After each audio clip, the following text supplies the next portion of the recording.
નમસ્કાર બધાને. આપણે લેક્ચરની શરૂઆત કરીએ. લાસ્ટ લેક્ચરમાં તમને મેં ગતિકીય ઈએમએફ ઘણું ડિટેલમાં સમજાવેલું છે, તમને સમજ પડી હશે. અને આપણે એના આધારિત દાખલા પણ ઘણા જોયેલા છે ને આપણે આજે પણ એ જ ટોપિક આધારિત દાખલાની ચર્ચા કરીશું. તો રકમ તમારી સ્ક્રીનની સામે છે. આઈ થિંક બધાએ એટલીસ્ટ એક વખત ટ્રાય તો કરવી જોઈએ કે જેણે લાસ્ટ લેક્ચર વ્યવસ્થિત સમજેલો છે. બરાબર છે? એવા લોકો જેને લેક્ચર સમજાયો છે, સમજવાનો પ્રયત્ન કર્યો છે, એવા લોકો આ દાખલો ગણવાનો અચૂક પ્રયત્ન કરે, તમને લગભગ આવડી જશે. બરાબર? ના આવડે તો જુઓ કે આપણી પેન ક્યાં અટકે છે, આપણે કેટલું વિચારવાનું છે અને ક્યાં આપણી વિચાર શક્તિ ખૂટે છે. બરાબર છે? પછી ધીમે ધીમે ટ્રાય કરો કે તમે દાખલા ધીમે ધીમે પ્રેક્ટિસ કરશો એટલે આવડતા જશે. તો રકમ વાંચીએ આપણે. શું કહે છે જુઓ. કેપિટલ એમ દળનો સળિયો સમતલ એટલે કે પૃષ્ઠને લંબ અંદર તરફ નિયમિત ચુંબકીય દ્રબીમાં ગુરુત્વાકર્ષણ જીની અસર હેઠળ અચળ વેગ વીથી નીચે તરફ ગતિ કરે છે. તમને એક ફ્રેમ દેખાય છે, અહીંયા દેખાય છે ને આ ફ્રેમ. બરાબર છે? એ ફ્રેમનો અથવા ટોટલ જે પરિપથ છે એ પરિપથનો કુલ અવરોધ કેપિટલ આર છે. બરાબર છે? આ એક સળિયો છે, આ સળિયો દેખાય તમને. બરાબર? આ સળિયો છે નીચે ગતિ કરે. ટૂંકમાં આખી ફ્રેમ છે ને ઊભી છે. સમજ પડે છે? આ ફ્રેમ આખી કેવી છે? ઊભી છે. કારણ કે અહીંથી મને ખબર પડાઈ હતી ગુરુત્વ પ્રવેગ જીની અસર હેઠળ ગતિ કરે છે, અચળ વેગ વીથી નીચે તરફ ગતિ કરે છે. આ શબ્દ વાંચીને ખબર પડે આપણને કે ફ્રેમ ઊભી છે. ટૂંકમાં હકીકત આ ઊભી ફ્રેમ છે. અને ફ્રેમ પર માનો કે આ સળિયો છે. બરાબર? અહીંયા ફ્રેમ છે, માની લો.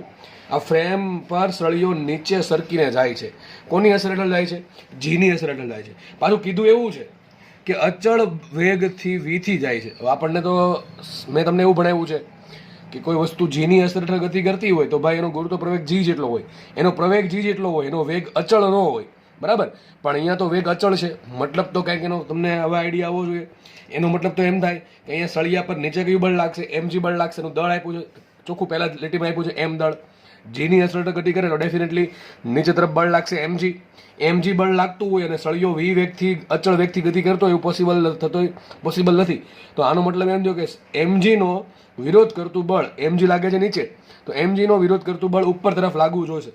અને એ બળ કયું હશે? વિચારો. એ બળ હશે પ્રેરિત ચુંબકીય બળ. પ્રેરિત એટલા માટે કહું છું કે કારણ કે પેલા આ સળિયામાં આપણે કોઈ પ્રવાહ પસાર કર્યો નથી. આ સળિયાની ગતિના કારણે એમાં ઈએમએફ જનરેટ થાય છે. ઈએમએફ જનરેટ થવાના કારણે એમાં પ્રવાહ જનરેટ થાય છે. અને પ્રવાહ પસાર થવાના કારણે સળિયામાં ચુંબકીય બળ પ્રેરિત થાય છે. બરાબર છે? તો ચલો નામ આપી દે. ધારો કે આ છેડો પી છે, આ છેડો ક્યુ છે. સમજ પડે કે ન પડે? હવે કયો છેડો ધન છે, કયો છેડો ઋણ છે? પ્રશ્ન એ તો એક પૂછી નાખે નીટમાં ઘણી વખત કે ભાઈ સળિયો છે આ મુજબ ગતિ કરે છે, તો કયા છેડો પી છેડો ધન હશે કે ક્યુ છેડો ધન હશે કે તો કયો છેડો ઋણ હશે? એવા પ્રશ્ન હાલતા પૂછી નાખે છે. મેં તમને લાસ્ટ ટાઈમ સમજાવેલું કે પ્રવાહની દિશા શોધવા માટે શું કરવાનું? વિદ્યુત ભાર પર લાગતું બળ શોધવાનું. આપણે પેલા કામ કરી નાખીએ. આપણે એક કામ કરીએ કે આમાં વિદ્યુત ભાર પર બળ ક્યાં લાગશે? તો સૂત્ર શું આવશે અહીંયા? સદિશ F બરાબર Q into V cross B. Q into V cross B. આટલું મારે કરવું પડે. ચલો વી ક્યાં છે? વી દેખાય છે નીચે તરફ છે. બધા આંગળી રાખશો નીચે તરફ. બી ક્યાં છે? અંદર તરફ છે. ટૂંકમાં તમારે આવું કંઈક થશે. મને કે આ પેન છે ને, આ બ્લુ પેન, એ ધારો કે વેગ બતાવે છે, વેગ છે નીચે તરફ. અને આ રેડ પેન છે ને બતાવે છે બી. શું બતાવે છે? બી. તો કંઈક આવી આકૃતિ બનશે ને. બધી આંગળી રાખો નીચે તરફ, વેગ તરફ. ફેરવો ક્યાં? ફેરવશો એને અંદર તરફ. એટલે અંગૂઠો આમ જશે, અંગૂઠો આમ જશે.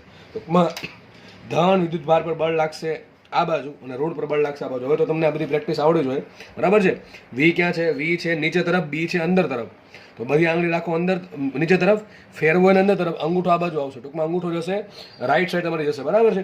તો ટૂંકમાં આપણા ક્યુ છેડો છે ધન થશે, ક્યુ છેડો ધન થાય અને પી છેડો ઋણ થાય આપણી આકૃતિ પ્રમાણે. બરાબર છે? તો પ્રવાહ આ પ્રમાણે ઉત્પન્ન થશે. અહીંથી કરંટ ઉત્પન્ન થયો આઈ. બરાબર? બધો કરંટ આઈ જ છે. અને સળિયાની અંદર કેમ થશે? પી થી ક્યુ, ઋણથી ધન હોય તો સળિયાની અંદર કરંટ આવી ગયો આઈ. બરાબર છે? ઓકે, આટલી ખબર પડી ગઈ આપણને. હવે સળિયો પોતે ચુંબક ક્ષેત્રમાં છે. જો ચુંબક ક્ષેત્રમાં દોર્યું નથી આખું, એ દરેક જગ્યાએ બી છે. ટૂંકમાં દરેક જગ્યાએ આટલા વિસ્તારમાં માની લો ને, આટલા વિસ્તારમાં અંદર તરફ બી નિયમિત રીતે વહેંચાયેલું છે. મેં દોર્યું નથી, જસ્ટ અહીંયા લખી નાખ્યું છે અહીંયા કે નિયમિત ચુંબક ક્ષેત્ર છે. ઓકે, એટલે મેં જસ્ટ અહીંયા ખાલી નિશાની બતાવી દીધી છે તમને સમજાવવા માટે. ઓકે, ચલો કયા કયા બળ લાગશે? એક તો સળિયા પર બળ કયું લાગશે? એક લાગશે એમજી. કયું લાગશે? એક લાગશે એમજી. એમજી લાગશે નીચે તરફ. બરાબર છે? એમજી નો સામનો કરતું બીજું બળ લાગવું જોઈએ. તો આપણું જે એફએમ છે સળિયા પર વિદ્યુત, અહીંયા દઉં છું આ પ્રમાણે છે. સળિયાની લંબાઈ ધારો કે એલ આપી છે, આપી છે ને, એ લંબાઈ છે. આ પી છેડો, આ ક્યુ છેડો, પ્રવાહ કેટલો? આઈ છે ને. અને પાછું બી ક્યાં છે? અંદર તરફ છે. તો આ સળિયા પર એક બળ લાગશે એફએમ. મેગ્નેટિક ફોર્સ લખું છું. પ્રેરિત ચુંબકીય બળ. પ્રેરિત ચુંબકીય બળ કોના પર લાગશે? સળિયા પર. કોના પર લાગશે? સળિયા પર. સળિયામાંથી પ્રવાહ પસાર થાય અને સળિયાની અંદર બી, સળિયાની આજુબાજુ બી હોય એટલે સળિયા પર બળ લાગે. તો એફએમ બરાબર શું આવશે સૂત્ર? એફએમ બરાબર તમને ખબર છે આઈએલ ક્રોસ બી. સૂત્ર શું આવે? આઈએલ ક્રોસ બી. આઈએલ ક્યાં લેવાનું? પ્રવાહ દિશામાં. વિચારો આઈએલ આ બાજુ છે, બી ક્યાં છે? અંદર તરફ છે. બે વચ્ચે ખૂણો કેટલો? 90 ડિગ્રી. સૂત્ર શું આવશે? એફએમ બરાબર લખો થીટા બરાબર 90 ડિગ્રી. થીટા કોની વચ્ચેનો 90 ડિગ્રી? હવે તો બધી ખબર પડવી જોઈએ. આઈએલ અને બી વચ્ચેનો ખૂણો.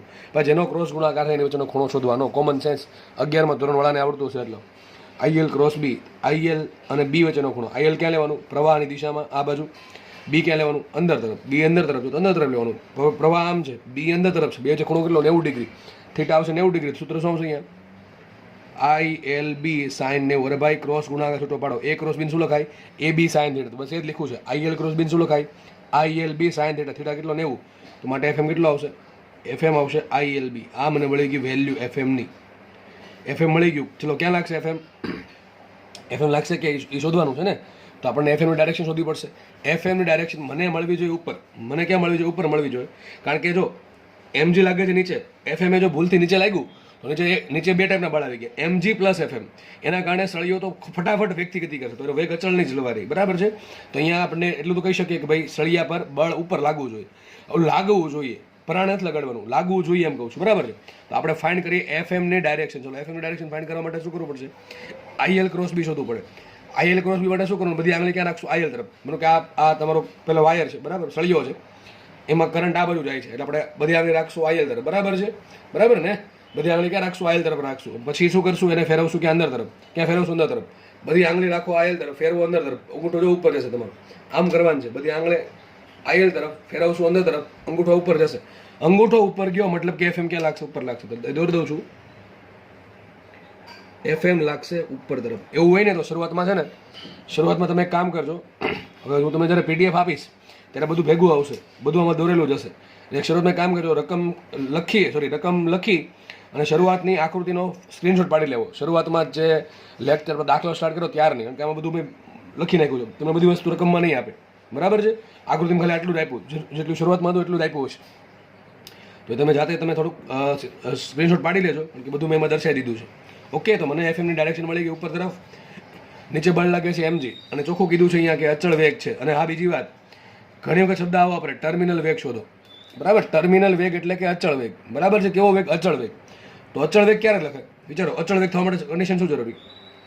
અચળ વેગ થવા માટે કન્ડિશન કઈ બોલો? સળિયા પરનું પરિણામી બળ શૂન્ય હશે. બરાબર ને? આવું થાય તો જ તે સળિયાનો વેગ અચળ હોય. હવે નીચે એક બળ લાગે એમજી, એક એ દોર દઉં છું. સળિયો છે સપોઝ. નીચે કયું બળ લાગે છે? એમજી. ઉપર કયું બળ લાગે? એફએમ. કયું બળ લાગે? એફએમ.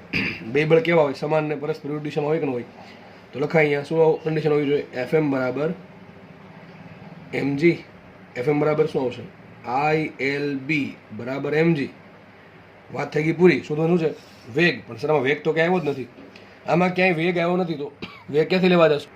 વેગ લેવા ક્યાં જશું? ચલો બસ સર અહીંયા આજે આઈ આવે છે, આઈ એમાંથી તમને વેગ મળે. તમને ખબર હશે કે સળિયામાં ઈએમએફ કેટલું ઉત્પન્ન થાય? ઈ બરાબર બીવીએલ. કેટલું ઉત્પન્ન થાય? બીવીએલ. પણ મગજમાં રાખવું, બી અને વી લંબ હોવા છે એકબીજાને. છેદ તે જો બી અંદર તરફ છે ને વેગ નીચે છે, તો બીવીએલ બે એકબીજાને લંબ છે. Into L. મને આના પરથી કયો પ્રવાહ બરાબર શું આવશે? પ્રવાહ બરાબર આવે વોલ્ટેજ ભાંગ્યા અવરોધ. તો સૂત્ર શું આવશે? બીવીએલ બાય આર. શું આવશે? બીવીએલ બાય આર. તો અહીંયા તમારે એફએમ બરાબર શું આવશે? આગળ પણ આવી ગયું છે આ. શું આવશે અહીંયા? આઈ બરાબર શું મૂકો? BVL upon R. તો સૂત્ર આવશે અહીંયા બી સ્ક્વેર પછી L square V by R. કોના બરાબર આવશે? એફએમ બરાબર આવશે. તો આપણે આ કિંમત મૂકી દઈએ અહીંયા, અથવા અહીંયા ખબર પડે તો અહીંયા આઈની કિંમત શું મૂકી દો? BVL upon R. તો સૂત્ર આવી જશે અહીંયા શું? B square V L square છેદમાં આર બરાબર આવી ગયું એમજી. તો સાબિત થઈ ગયું ટર્મિનલ વેગ અથવા અચળ વેગ વી બરાબર શું આવશે? એમજી ના છેદમાં એમજી આર થઈ ગયું ને, એમજી આર ના છેદમાં બી સ્ક્વેર એલ સ્ક્વેર. ટૂંકમાં આટલો વેગ હશે સળિયાનો. જો આવું થાય ને તો શું થવું જોઈએ? તો આ કન્ડિશન મહત્વની છે. આવું થાય ને તો જ થાય. એફએમ બરાબર એમજી થાય તો જ થવું જોઈએ. ઘણી વખત પૂછે દળ કેટલું છે, તો આપણે કહેતા કોને મને દળને બનાવવાનું, દળ કેટલું હોવું જોઈએ જેથી અચળ વેગ વી હોય, તો દળને કરતાં બને બધી સળિયાનું દળ છે એ આટલું હોવું જોઈએ. ટૂંકમાં ઇન શોર્ટ mgr અને ભાગ્યા b2l2 ની વેલ્યુ v બરાબર જેટલી હોવી જોઈએ, બરાબર છે. અથવા ઇન શોર્ટ fm બરાબર mg હોવું જોઈએ, અથવા આ કન્ડિશન આવી કે b2vl2 ભાગ્યા r બરાબર mg થાય તો જ સળિયાનો વેગ ટર્મિનલ હોય, એટલે કે સળિયાનો વેગ અચળ હોય. દાખલો ઇઝી છે, આવા ઘણા દાખલા આ ટાઈપના, એટલે કે કોન્સેપ્ટ આધારિત કે ભાઈ વસ્તુનો વેગ અચળ ક્યારે હોય, પરિણામી બળ 0 થાય ત્યારે, ઉપર જેટલું બળ લાગે એટલું બળ નીચે લાગે તો, બરાબર. એ જ કોન્સેપ્ટનો દાખલો છે, એમાં કે નવીન છે નહીં, ચેપ્ટર અલગ છે એટલે થોડુંક બળનું સ્વરૂપ અલગ આવ્યું, બરાબર. બાકી એકની એક વસ્તુ છે, કોન્સેપ્ટ એકનો એક છે. તમને એટલીસ્ટ આટલું તો આવડવું જોઈએ કે ભાઈ પરિણામી બળ 0 થાય તો જ અચળ વેગ થાય, તો તમે નીટ અને જેની કોમ્પિટિશનમાં કહેવો, બાકી તો કહેવા આવો જ નહીં, સીધી વાત. બીજો ક્વેશ્ચન છે કે તેનો કયો છેડો ધન હશે, કયો છેડો ધન ઋણ બનશે. આપણે ઓલરેડી ફાઇન કરી નાખ્યું છે કે પી છેડો ઋણ બનશે ને ક્યુ છેડો ધન બનશે, બરાબર છે. આવું થાય તો જ તે એફએમ ઉપર હશે. જો પી છેડો ધન થાય ને ક્યુ છેડો ઋણ થાય તો એફએમ હશે નીચે, એફએમ ક્યાં હોય, નીચે હોય. તો એમજી ને એફએમ બે એક દિશામાં લાગશે એટલે સળિયાનો વેગ સતત વધ્યા કરશે, એવું થાય નહીં. યાદ કરો લોરેન્ઝનો નિયમ શું હતો આ ચેપ્ટરમાં? લોરેન્ઝે એવું કીધું હતું કે જે પ્રેરિત ઈએમએફ છે, તો પ્રેરિત પ્રવાહ છે એ પ્રમાણે જ ઉત્પન્ન થશે કે જે વેગ છે એનો વિરોધ કરે ને એવું બળ ઉત્પન્ન થાય. એટલે આમ તો દોરા પહેલાં ખબર પડી જવી જોઈએ કે એફએમ ઉપર જ હશે. જે દિશામાં વેગ હોય ને વિરુદ્ધ દિશામાં હંમેશા પ્રેરિત ચુંબકીય બળ ઉત્પન્ન થાય. મગજમાં રાખવું, પ્રેરિત ચુંબકીય બળ ક્યાં ઉત્પન્ન થાય? જેના કારણે ઈએમએફ ઉત્પન્ન થાય છે એનો વિરોધ કરે ને એ પ્રમાણે જ એફએમ ઉત્પન્ન થાય. અહીંયા વેગના કારણે ઈએમએફ ઉત્પન્ન થાય છે, તો વેગનો વિરોધ કરે એ દિશામાં તે હંમેશા એફએમ ઉત્પન્ન થાય, અથવા એફએમ પ્રેરિત થાય, અથવા એફએમનો ઉદ્ભવ થાય. તો દાખલો આઈ થિંક ઇઝી છે, થોડોક વ્યવસ્થિત સમજજો એટલે કે એમાં અઘરું છે નહીં. આપણે નવા દાખલા તરફ પ્રયાણ કરીએ. ઓકે, ચલો આગળનો કોન્સેપ્ટ ભણીએ. આપણે હમણાં જોયું કે સળિયો પહેલાં શું હતું આગળના દાખલામાં, સળિયો આમ નીચે ગતિ કરતો હતો ફ્રેમ પર. અહીંયા એક ફ્રેમ મેં લીધી છે, ઢોળાવવાળી ફ્રેમ. જો આ ફ્રેમ છે, દેખાય છે આ ફ્રેમ છે, ધ્યાનથી સમજો ભાઈ. એક ઢોળાવ છે, θ ડિગ્રીનો ઢોળાવ છે, બરાબર, θ ખૂણાનો. એ ઢોળાવ આ એક આ ફ્રેમ છે, દેખાય છે આ ફ્રેમ છે. એ ફ્રેમ પર સળિયો ગબડે છે. કેટલા વેગથી? વી વેગથી. કેટલા વેગથી ગબડે છે? વી વેગથી સળિયો ગબડે છે, બરાબર. મારે રાખવાનું છે સળિયાનો વેગ અચળ. શું ક્વેશ્ચન છે? સળિયાનો વેગ મારે રાખવાનો છે અચળ. અચળ વેગ કેટલો હશે? પહેલાં આગળ ટૂંકમાં આગળના દાખલામાં જે ક્વેશ્ચન તો સેમ ટુ સેમ ક્વેશ્ચન આમાં છે. સળિયાનું દળ એમ લેવાનું છે, અને અહીંયા આ બી ક્યાં છે? બી છે આ પ્રમાણે ઉપર તરફ. મતલબ તમે માનો કે મારો હાથ છે ને ફ્રેમ છે, તો આ સીધો હાથ છે, ત્રાસો કર્યો મેં, અને આ સળિયો છે અહીંયા. આ સળિયો ધીમે ધીમે ગબડશે આ પ્રમાણે, બરાબર. પેન મને કે સળિયો છે, આ ફ્રેમ પર સળિયો ગબડે છે. બી છે ને આખું ઉપર તરફ છે, ફ્રેમને લંબ ટૂંકમાં દેખાય છે આખું ઉપર તરફ છે. આ જમીન છે, જમીનને લંબ ઉપર તરફ છે. ઇન શોર્ટ બી ખબર પડે કે બી ક્યાં છે? બી સમતલમાં જ છે. બી ક્યાં છે? સમતલમાં છે, પણ ક્યાં ઉપર તરફ છે. હજી ખબર ન પડે તો સમજો, આ એક માનો કે ફ્રેમ છે, આ ફ્રેમ પર કોઈ સળિયો, આખો સળિયો દેખાશે નહીં, બરાબર. આ સળિયો ધીમે ધીમે ગબડે છે, બી આમ ઉપર તરફ છે, આખું બી આખું ઉપર તરફ જાય છે. આઈ થિંક તમને આઈડિયા આવી ગયો હશે. અને હજી સમજ ન પડે તો મેં પાછળના પેજમાં થોડી દાખલો દોરી છે, આ રીતે દેખાય છે. આપણે સામે જોશું તો આ બંને પેલો ઢાળ દેખાશે, બરાબર છે ને. અને આ સળિયો દેખાય, સળિયો આખો નહીં દેખાય, સાઈડમાંથી સળિયો આખો દેખાય નહીં. સળિયાનો ખાલી આટલો ભાગ જ દેખાય. કારણ કે પેન છે, તમે ઉપરથી જુઓ તમને આખી પેનો દેખાય, એટલે આટલો ભાગ જ દેખાય, ગોળ ભાગ. તો આ આખો થઈ ગયો ઢાળ, ઢાળનો ખૂણો θ. બી આખું ઉપર તરફ છે, અને આ થઈ ગયો સળિયો. સળિયો કેટલા વેગથી ગબડે છે? વી વેગથી ગબડે છે. આપણે પેજનો પછી યુઝ કરીએ એ પહેલાં થોડોક આનો ખેલ ખતમ કરી નાખીએ. જોકે બે વસ્તુ એક જ છે, પણ મેં તમને અલગ અલગ ડાયાગ્રામ દોરીને મારે સમજાવું છું તમને. એટલે તો આ એક્ઝેક્ટલી હું આને ત્રાસું જોઉં છું. ત્રાસું જોઈશે એટલે મને આવી આકૃતિ દેખાશે, બરાબર છે. આ સળિયો છે, સળિયો ઢાળ પર ગબડે છે. ઢાળ પર જે ગબડે છે ઢાળનો ખૂણો θ છે. આ જે ફ્રેમ છે, ફ્રેમ સુવાહક ફ્રેમ, એ ફ્રેમનો અવરોધ r છે. સળિયાનો વેગ v અચળ છે, અને સળિયા પર અથવા તંત્ર પર મેં ઉપર તરફ નિયમિત બી લાગુ પાડેલ છે. મેં કેવું બી લાગુ પાડેલ છે? નિયમિત બી લાગુ પાડેલ છે. ઓકે, ચલો તો આપણે હવે સમજીએ કે ભાઈ એમાં કયા કયા બળ લાગતા હશે. તો તમને એક તો ખબર જ છે કે એક બળ કેવું લાગે? mg બળ લાગે. mg ક્યાં લાગે? નીચે તરફ લાગતું હશે, અહીંથી નીચે તરફ લાગતું હશે, બરાબર, એક્ઝેક્ટલી સેન્ટર ઓફ માસથી. પછી બીજી વાત, સળિયોની પાસે પોતાનો કંઈક વેગ છે, એ વેગના કારણે, અને સળિયાની પાસે વેગ છે. અને બીજી વાત કે અહીંયા પાછું નિયમિત ચુંબક બી લાગુ પડેલ છે. આપણને ખબર છે કે જ્યારે કોઈ નિયમિત ચુંબક વસ્તુ ગતિ કરે તો બની શકે કે એમાં ઈએમએફ ઉત્પન્ન થાય. જો એનો ફ્લક્સનો ચેન્જ થતો હશે તો ઈએમએફ ઉત્પન્ન થશે. અહીંયા પણ ઈએમએફ ઉત્પન્ન થશે. સોરી, કેટલું ઈએમએફ ઉત્પન્ન થાય? અહીંયા ઈએમએફ ઉત્પન્ન થાય BVL. પણ યાદ રાખજો, સૂત્ર મૂકતી વખતે હંમેશા વિચારવાનું. તો મેં લખું છું પ્રેરિત ઈએમએફ. પ્રેરિત ઈએમએફ એપ્સુલા બરાબર શું આવશે? BVL. પહેલાં આપણે બી આનો ખેલ ખતમ કરી નાખીએ. BVN12. પણ હું એ લખવું પડશે મારે લંબ ઘટક. મેં તમને હંમેશા કીધું છે કે તમે જ્યારે સૂત્ર મૂકો E બરાબર BVL, ત્યારે ચેક કરી નાખવાનું કે બી અને વી એકબીજાને લંબ છે. બે એકબીજાને લંબ હોય ને તો જ તમે સૂત્ર મૂકી શકો BVL, બાકી મૂકી શકો નહીં. ચલો આપણે કેસમાં સોલ્વ કરીએ, આપણો કેસ સોલ્વ કરીએ. તો આપણા કેસમાં જો વેગ ક્યાં છે? ઢાળ તરફ છે, ઢાળની નીચે તરફ છે, વેગ છે નીચે તરફ. બી ક્યાં છે? ઉપર તરફ. દેખાય ને બી ક્યાં છે? બી ક્યાં છે? ઉપર હશે ને આ પ્રમાણે. તો શું તમને લાગે છે કે બેજો ખૂણો 90 ડિગ્રી છે? ના સર, 90 ડિગ્રી ખૂણો લાગતો નથી. બેજો દોર્યું સાઈડ ડાયાગ્રામ સાઈડમાં, અથવા હજી સમજવા પડે તો આ સમજો. જો દેખાય છે કે એને કંઈક આઈડિયા આવ્યો? વેગ ક્યાં હશે? ઢાળની નીચે તરફ હશે. બી ક્યાં છે? ઉપર તરફ. દેખાય છે બી ક્યાં છે? ઉપર તરફ છે. તો ખૂણો કેટલો છે? 90 કરતાં મોટો છે. દેખાય છે કે નહીં? ખૂણો 90 કરતાં મોટો છે. સમજ પડે કે ન પડે? તો અહીંયા તો આપણો ટૂંકમાં આ જે કેસ છે એમાં આપણે સૂત્ર BVL આવશે નહીં. મારે શું લેવું પડશે? વેગનો લંબ ઘટક લેવો પડશે. ટૂંકમાં મારે વેગના ઘટક પાડવા પડે. કઈ રીતે ઘટક પાડશું?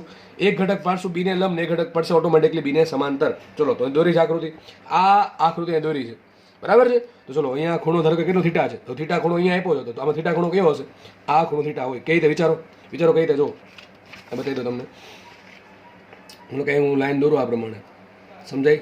તો જો આ ઝેડ બન્યો કે ન બન્યો? દેખાય છે ઝેડ બનશે અહીંયા એક, તો આ એંગલ થીટા આવશે ઇન શોર્ટ. અથવા ભાઈ એટલી તો હવે આ હદ સુધી આવીને એટલી તો ખબર પડી ગઈ કે થીટા ક્યાં બને. તો વિચારો બી ઉપર તરફ છે, વેગ ક્યાં છે? ઢાળ અને સમાંતર નીચે તરફ છે. તો આ એંગલ બનશે થીટા. થોડોક વિચારજો, થીટા બનશે. આ ઘટક કયો બનશે? આ ઘટક બનશે વી કોસ થીટા. આ ઘટક બનશે વી સાઇન થીટા, બરાબર છે. તો જુઓ આમાં વી સાઇન થીટા જે ઘટક છે એ બીને કેવો છે? એ બીને સમાંતર છે. આના કારણે કોઈ પણ પ્રકારનું EMF ઉત્પન્ન નહીં થાય. વી કોસ થીટા અને બી એકબીજાને કેવા છે? એકબીજાને લંબ છે.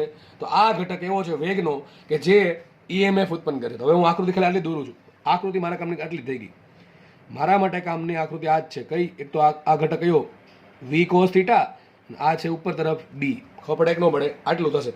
લખું છું અહીંયા વેગનો લંબ ઘટક, બીને લંબ વેગનો ઘટક એટલે કયો થઈ ગયો? વી નો લંબ ઘટક કયો છે? વી કોસ કે વી સાઇન? તો છે વી કોસ થીટા. કયો છે? વી કોસ. સૂત્ર બની ગયું મારું એપ્સુલા બરાબર BV cos theta into L. સમજ પડે કે ન પડે? આમની વસ્તુ છે. અને આપણે સમીકરણ નંબર 1 સમજ પડી. તો સળિયાની અંદર આટલું ચુંબક આટલું EMF ઉત્પન્ન થશે. કેટલું? BV cos theta L. જો અહીંયા BVL નહીં આવે, કારણ BVL ક્યારે આવે? બી ઉપર તરફ હોત ને, સળિયો આમ ગતિ કરતો હોત ને, તો આમ સીધો બી ઉપર તરફ છે, સળિયાનો વેગ આમ હોત ને, તો સળિયાનો વેગ આમ ત્રાસો, સળિયો નીચે જાય છે, એટલે એનો ઘટક આવશે કે જે બીને લંબ છે. ઘટક એવો છે વી કોસ થીટા છે. એટલે સળિયામાં આટલું EMF ઉત્પન્ન થશે. કેટલું? Epsilon is equal to BV cos theta into L. ચલો મને એમ કે આ પરિપથમાં મને પ્રવાહ મળે કે ના મળે? સર આરામથી મળે પ્રવાહ. પ્રવાહ કઈ રીતે મળશે? વિચારો. અરે વિચારો ભાઈ, પ્રવાહ કઈ રીતે મળશે? તમને EMF મળી ગયું. EMF મળે એટલે પ્રવાહ મળે. પ્રવાહ કઈ રીતે મળશે? તો સૂત્ર આવશે I પ્રવાહ બરાબર વોલ્ટેજ ભાગ્યા અવરોધ. જે પણ હોય વોલ્ટેજ ભાગ્યા અવરોધ કરી નાખો તમને શું મળે? પ્રવાહ. ચલો તો મૂકીએ કિંમત. એપ્સુલા શું આવશે અહીંયા? BV cos theta L upon R. આ થઈ ગયું સમીકરણ નંબર 2. આની પણ મારે જરૂર પડશે ઘણી બધી જગ્યાએ. કેમ જરૂર પડે? અરે ભાઈ તમને એમ થાય સર તમારે ખબર કેમ પડે પેલા આ શોધવાનું છે? જો આનું શોધવાનું કારણ શું? મારે પ્રવાહ જોતો હતો. પ્રવાહનું કારણ શું તમને ખબર છે? પેલું ચુંબકીય બળ કેટલું હોય? IL cross B. કેવું હોય? IL cross B. એમાં I ની કિંમત તમારે મૂકવી પડે. I એટલો હશે BV cos થીટા L. એટલા માટે જરૂર પડી મારે પ્રવાહની. પ્રવાહ શોધવા માટે જરૂર કોની પડશે? વોલ્ટેજની. વોલ્ટેજ ભાંગ્યા અવરોધ કરું તો પ્રવાહ મળે. તો પેલું કામ મેં શું કર્યું? વોલ્ટેજ શોધવાનું. વોલ્ટેજ કઈ રીતે મળશે? તો BVL પરથી. પણ એમાં વી શું લેવાનું? લંબ ઘટક. એટલા માટે આ માથાકૂટ કરી આપણે. તો આ માથાકૂટ કરીને ખબર આપણને એ પડી કે બી છે બીને લંબ વેગનો ઘટક એવો છે વી કોસ થીટા છે. તો મારું વોલ્ટેજ કેટલો આવશે? BV cos theta L. કેટલો આવશે? BV cos theta L. એને ભાંગે શું કરી નાખો? અવરોધ. તો મને શું મળશે? પ્રવાહ મળશે. અને પ્રવાહ મળી ગયો મને, તો હવે મને મળશે ચુંબકીય બળ. પણ ચુંબકીય બળ માટે મારે જોશે IL ક્રોસ B. એના માટે મારે જોશે પ્રવાહની દિશા. શું જોશે? પ્રવાહની દિશા. તો પ્રવાહની દિશા કઈ રીતે મળશે? પ્રવાહની દિશા શોધવા માટે મારે જરૂર પડે વિદ્યુત ભાર પર લાગતા બળની QV ક્રોસ B. શું જરૂર પડે? QV cross B. તો ચલો વિચારો. આ પ્રમાણે સળિયો છે. વિચારો, સાઈડમાં દોર દઉં છું અહીંયા. આ સળિયો છે. ઓકે, ધ્યાનથી વિચારજો. આ સળિયો થઈ ગયો. એનો વેગ ક્યાં? નીચે તરફ છે. ભાઈ થોડુંક 3D છે, સમજવું પડશે તમારે પણ, બરાબર છે ને? આ છે બી. તમને હમણાં સમજાવું છું. આ બી છે, આ વી છે. વિચારો આ પ્રમાણે છે. વેગ થોડોક ત્રાસો, વેગ નીચે તરફ છે. બે પેન લઈ લેવાની હાથમાં, બરાબર? ખબર ન પડે ને તો આ વી છે નીચે તરફ છે અને બી ઉપર તરફ છે. ટૂંકમાં કંઈક આવી આકૃતિ બનશે. અહીંયા જે આકૃતિ છે ને ભાઈ એ જ બનશે. ચલો આમાં સમજાવી દો તમને, બરાબર છે? હવે આપણે શોધવાનું શું છે? મારે શોધવું છે વિદ્યુત ભાર પર લાગતું બળ. કયું બળ લાગે વિદ્યુત ભાર પર? બોલો. F બરાબર Q into V cross B. આવું કામ કરીએ છીએ પ્લસ અને ઋણ છેડો નક્કી કરવા માટે. પ્લસ છેડો અને ધન છેડો અને ઋણ છેડો નક્કી કરવા માટે. તો ભાઈ એક કામ કરો, બધી આંગળી ક્યાં રાખશો? વી તરફ. બધી આંગળી ક્યાં રાખો? વી તરફ. ફેરવશો ક્યાં? બી તરફ. અંગૂઠો ક્યાં આવશે? ઉપર આવશે. અંગૂઠો ઉપર મતલબ સમજો, અહીંયા વી નીચે છે તો બધી આંગળી વી તરફ રાખશો. ફેરવશો બી તરફ તો અંગૂઠો તમારો આ બાજુ આવશે. ટૂંકમાં આ છેડો છે ને ધન થશે.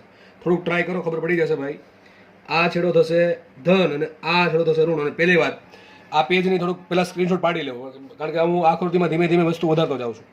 બરાબર, માનો કે આ છેડો પી છે, આ છેડો ક્યુ છે, તો પી છેડો ધન થયો અને ક્યુ છેડો ઋણ થયો. બરાબર છે.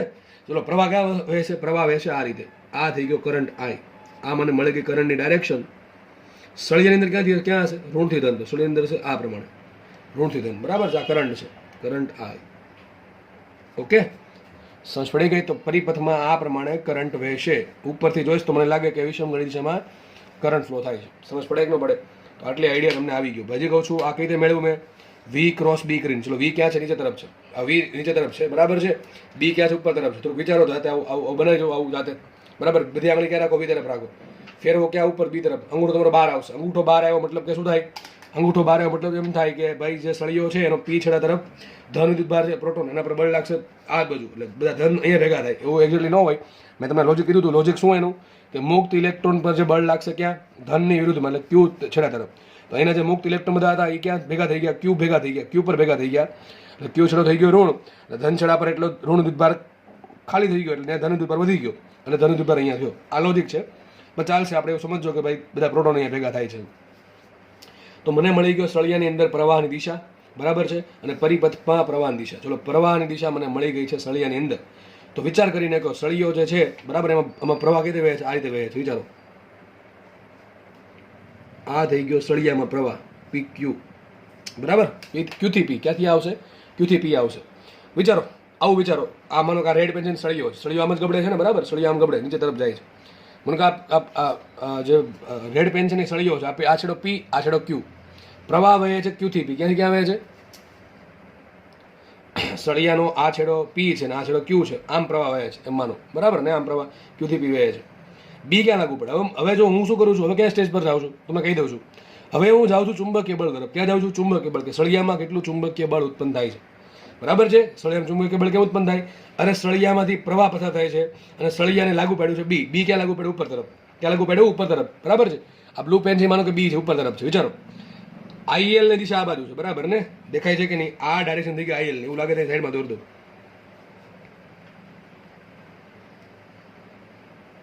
આઈએલ ની ડાયરેક્શન આ બાજુ છે. બી ક્યાં છે? બી ઉપર તરફ છે, એક્ઝેક્ટલી ઉપર તરફ છે. વિચાર કરીને ગયો, થોડુંક ઘરે વિચારો જાતે કે ભાઈ આઈએલ અને બી વચ્ચે ખૂણો કેટલો હશે. શું કહું છું? આઈએલ અને બી વચ્ચે ખૂણો કેટલો હશે? થોડુંક જાતે વિચારો. કરંટ આમ ફ્લો થાય છે, બી ઉપર તરફ છે, ડેફિનેટલી બી વચ્ચે ખૂણો 90 ડિગ્રી આવશે. કેટલો ખૂણો આવશે? 90 ડિગ્રી આવશે. કેટલો ખૂણો આવશે? 90 ડિગ્રી આવશે. ચલો, દિશા કઈ હશે? બધી આંગળી રાખો આઈએલ તરફ. ફેરવો ચલો બી તરફ. બરાબર ને? બધી આંગળી ક્યાં રાખવાની છે?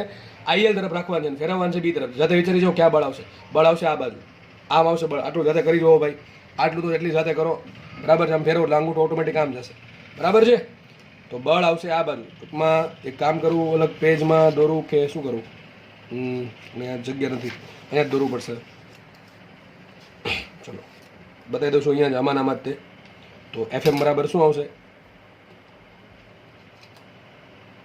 એફએમ બરાબર આઈએલ ક્રોસ બી. લખી નાખું છું. આઈએલ અને બી કેવા છે? લંબ છે. તો વેલ્યુ શું આવશે એફએમની? માટે એફએમ બરાબર આવશે આઈએલ બી. કેટલું આવશે એફએમ બરાબર? આઈએલ બી. બરાબર ને? બી ઉપર તરફ છે આ પ્રમાણે. બી ઉપર તરફ છે અને સળિયો સમતલમાં છે. સળિયો નીચે ભલે ગબડે છે પણ સળિયો તો હોય તો સીધો જ ને. ઉપરથી સળિયો કેવો લાગે? સીધો લાગે. અને બી ક્યાં છે? ઉપર તરફ છે. બે ખૂણો કેટલો? 90 ડિગ્રી છે. આ આઈએલ આમ છે, બી આમ ફેરવો એટલે આંગૂઠો તમારો ઓટોમેટિક આમ જશે. તો બળ લાગશે આ બાજુ. આ રીતે બળ લાગશે સીધું આમ. એફએમ લાગશે આ રીતે. બરાબર? એફએમ લાગશે સીધું. ઓકે, ચલો, એટલી ખબર પડી ગઈ તમને. તો ભાઈ ખબર પડવી ફરજિયાત છે. આ કેસ બહુ આઈએમપી છે, થોડોક લેન્ધી છે પણ મજા આવે એવો છે. આમાં કોને ખબર પડે? ખબર જેને બધી વસ્તુ સમજાય ને, અથવા ઓલરેડી સમજેલી હોય ને પહેલેથી કે બધી આ દિશા કેમ શોધવાની. બરાબર? આઈએલ કઈ દિશામાં લેવાનું, બી કઈ દિશામાં લેવાનું, ક્રોસ ગુણાકાર કેમ સોલ્વ કરવાની, ક્રોસ ગુણાકારની દિશા કઈથી મેળવવાની, એવા લોકોને ટપ્પો પડે. બરાબર? જે લોકો સીધો ક્રોસ ગુણાકાર શીખવા આવે ને ખબર ન પડે. તો એફએમ બરાબર શું આવશે? IL B. અને એમાં આઈ કેટલા મૂકશું આપણે? આઈ મૂકશું આટલા, B V cos theta L by R. તો આને આપી દો સમીકરણ નંબર 3. કેટલા આપી દો? 3. મારા 3 સમીકરણ બન્યા. એક તો ઈનું બીનું, એક તો આઈનું બીનું, એક બીનું ક્યુ એફએમનું. ચલો, તો હવે મને ખબર પડી ગઈ કે એફએમનું મૂલ્ય કેટલું છે. આઈએલ બીમાં આઈ મૂકશું આટલા અને એફએમની દિશા કઈ છે. આ બધી માથાકૂટ શેના માટે કરી? બસ આ બે વસ્તુ મેળવવા માટે કે એફએમનું મૂલ્ય કેટલું અને એફએમની દિશા કઈ છે. બરાબર છે. બધી વસ્તુ ઈએમએફ શોધવું આપણે, પછી પ્રવાહ શોધવો, પછી આ વેગનો ઘટક શોધવો, પછી આ વિદ્યુત ભારના આધાર નક્કી કર્યું કયો છેડો ધન કયો છેડો ઋણ, એના આધાર નક્કી કર્યું પ્રવાહની દિશા કઈ, પ્રવાહની દિશા મળશે પછી મને શું મળ્યું એફએમની દિશા. એફએમ ક્યાં હશે? એફએમ હશે આ પ્રમાણે, એફએમ હશે આ પ્રમાણે. ભાઈ આ એક જ આકૃતિમાં ઘણી બધી વસ્તુ આવે છે, તો તમને એવું લાગતું હોય તો તમારે સ્ક્રીનશોટ પાડતા જાવ અથવા અત્યારે હાલમાં જ તે જાતે જાતે આકૃતિ બનાવતી જાવ, તમને આઈડિયા રહી. બરાબર છે.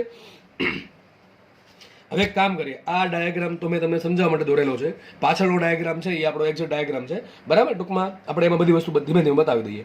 ઓકે, તો મને બધી વસ્તુ જો મળી ગઈ, એપ્સુલા મળી ગયું એટલે કેટલું આટલું ઈએમએફ ઉત્પન્ન થશે, કેટલું બીવી કોસ થીટા એલ, પ્રવાહ કેટલો હશે, આટલો પ્રવાહ હશે. બરાબર, આ સમીકરણ નંબર 2 છે. અને ત્રીજું સમીકરણ મળી ગયું બળ કેટલું, બળ લાગશે આઈએલબી. કયો છેડો ધન છે? જો આ પ્રશ્ન પૂછાય નીટમાં પ્રશ્ન પૂછવાનો હતો કે આ પ્રમાણે આકૃતિ આપી હતી અને પ્રશ્ન પૂછ્યો હતો કયો છેડો ધન છે ને કયો છેડો ઋણ છે. તો કઈ કરવાનું, શું કરવાનું? વી ક્રોસ બી. શું કરવાનું? જસ્ટ ખાલી વી ક્રોસ બી. વી ક્રોસ બી કરશો તો ઓટોમેટિક ધન વિદ્યુત આ બાજુ પર બળ લાગશે અને ઋણ પર આ બાજુ બળ લાગે. ખાસ જોવાનું છે, કરંટ આમ જશે. ઘણા શું ટીક કરી નાખે પીથી ક્યુ પ્રવાહ છે. 2 ક્વેશ્ચન પૂછ્યા આમાં, કયો છેડો ધન કયો છેડો ઋણ, એક ટાઈપનો પ્રશ્ન. પી છેડો ધન ક્યુ છેડો ઋણ. બીજો પ્રશ્ન એમ પૂછી નાખે આવો ઘણી વખત કે સળિયાની અંદરના ભાગમાં પ્રવાહ કઈ દિશામાં વહે છે, પીથી ક્યુ ક્યુથી પી, તો ક્યુથી પી આન્સર. પીથી ક્યુ આન્સર નહીં આવે. પીથી ક્યુ ક્યાં વહે? પરિપથની અંદર. અને સર્કિટમાં ક્યાં પ્રવાહ વહે છે? પીથી ક્યુ. સળિયાની અંદર ક્યુથી પી. એ મગજમાં રાખવાનું છે. હવે એક કામ કરીએ, મને એફએમ મળી ગયું છે ડાયરેક્શન. એફએમ ક્યાં હશે? આજે સમસીધી સપાટી છે, સીધી સપાટી એને સમાંતર હશે. બરાબર છે. ઓકે, ચલો તો હવે બધું છે ને આપણે સાઈડમાં બીજા પેજમાં બધું દોરીએ છીએ. ચલો બધા બળ અહીંયા દર્શાવશું આપણે. ક્વેશ્ચન શું છે ભાઈ, એ ખબર છે ને પછી ક્વેશ્ચનમાં જો ઘણા બધા પૂછી શકે.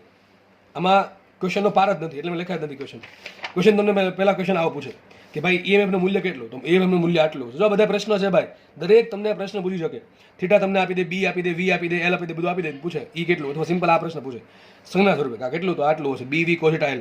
બીજો પ્રશ્ન એમ પૂછે સર્કિટમાં વહેતો પ્રવાહ કેટલો, આટલો પ્રવાહ હશે. બરાબર. ત્રીજો પ્રશ્ન એમ પૂછે કે ચુંબકીય બળ કેટલું, તો આવું નહીં આપ્યું આઈએલબી, આઈની જગ્યાએ આટલું મૂકવું પડે, B V cos theta L by R. બરાબર છે. કેટલું આવશે? B square L square V cos theta by R. એ મળી ગયું તમને એફએમ. આ બધા ક્વેશ્ચન લખ્યા છે મેં. ચુંબકીય બળ કેટલું હશે. પછી ત્રીજો ક્વેશ્ચન એમ પૂછે કયો છેડો ધન કયો છેડો ઋણ. બરાબર. આગળ પ્રશ્ન એમ પૂછે કે સળિયાની અંદર પ્રવાહ કઈ દિશામાં છે, તો ક્યુથી પી છે. તમારા ઘણા બધા ક્વેશ્ચન બની શકે છે. મેન ક્વેશ્ચન કયો છે? આ તો લખ્યો છે. મેન ક્વેશ્ચન આ છે કે સળિયાનો ટર્મિનલ વેગ વી શોધો. બરાબર છે.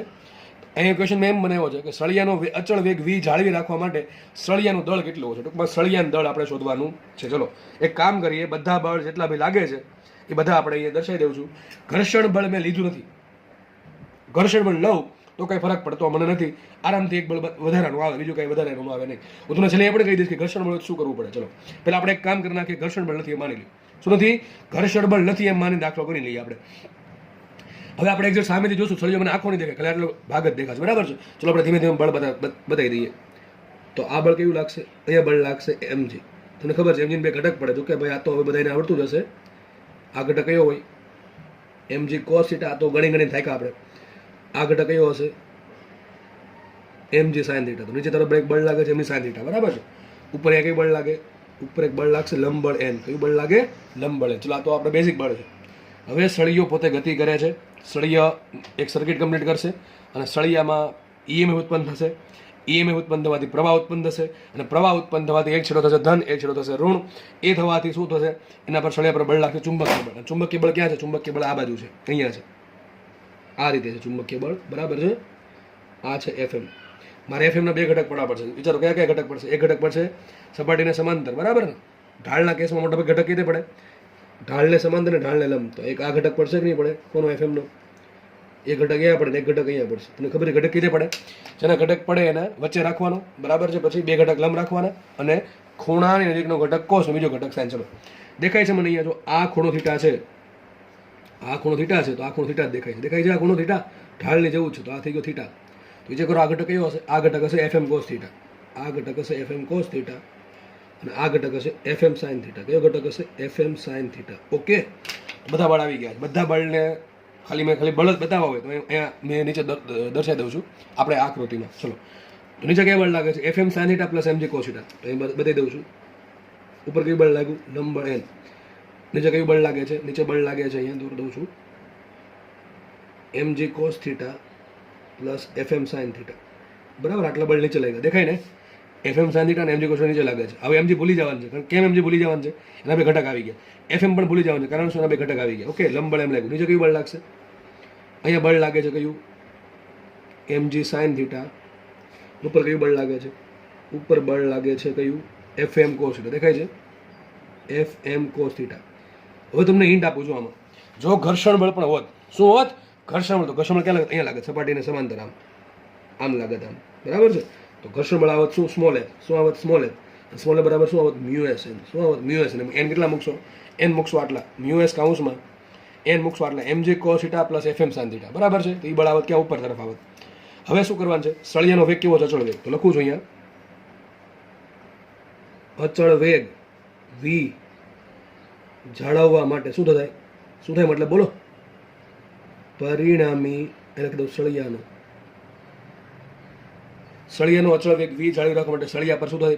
સળિયા પરનું પરિણામી બળ શૂન્ય થાય, થવું જોઈએ.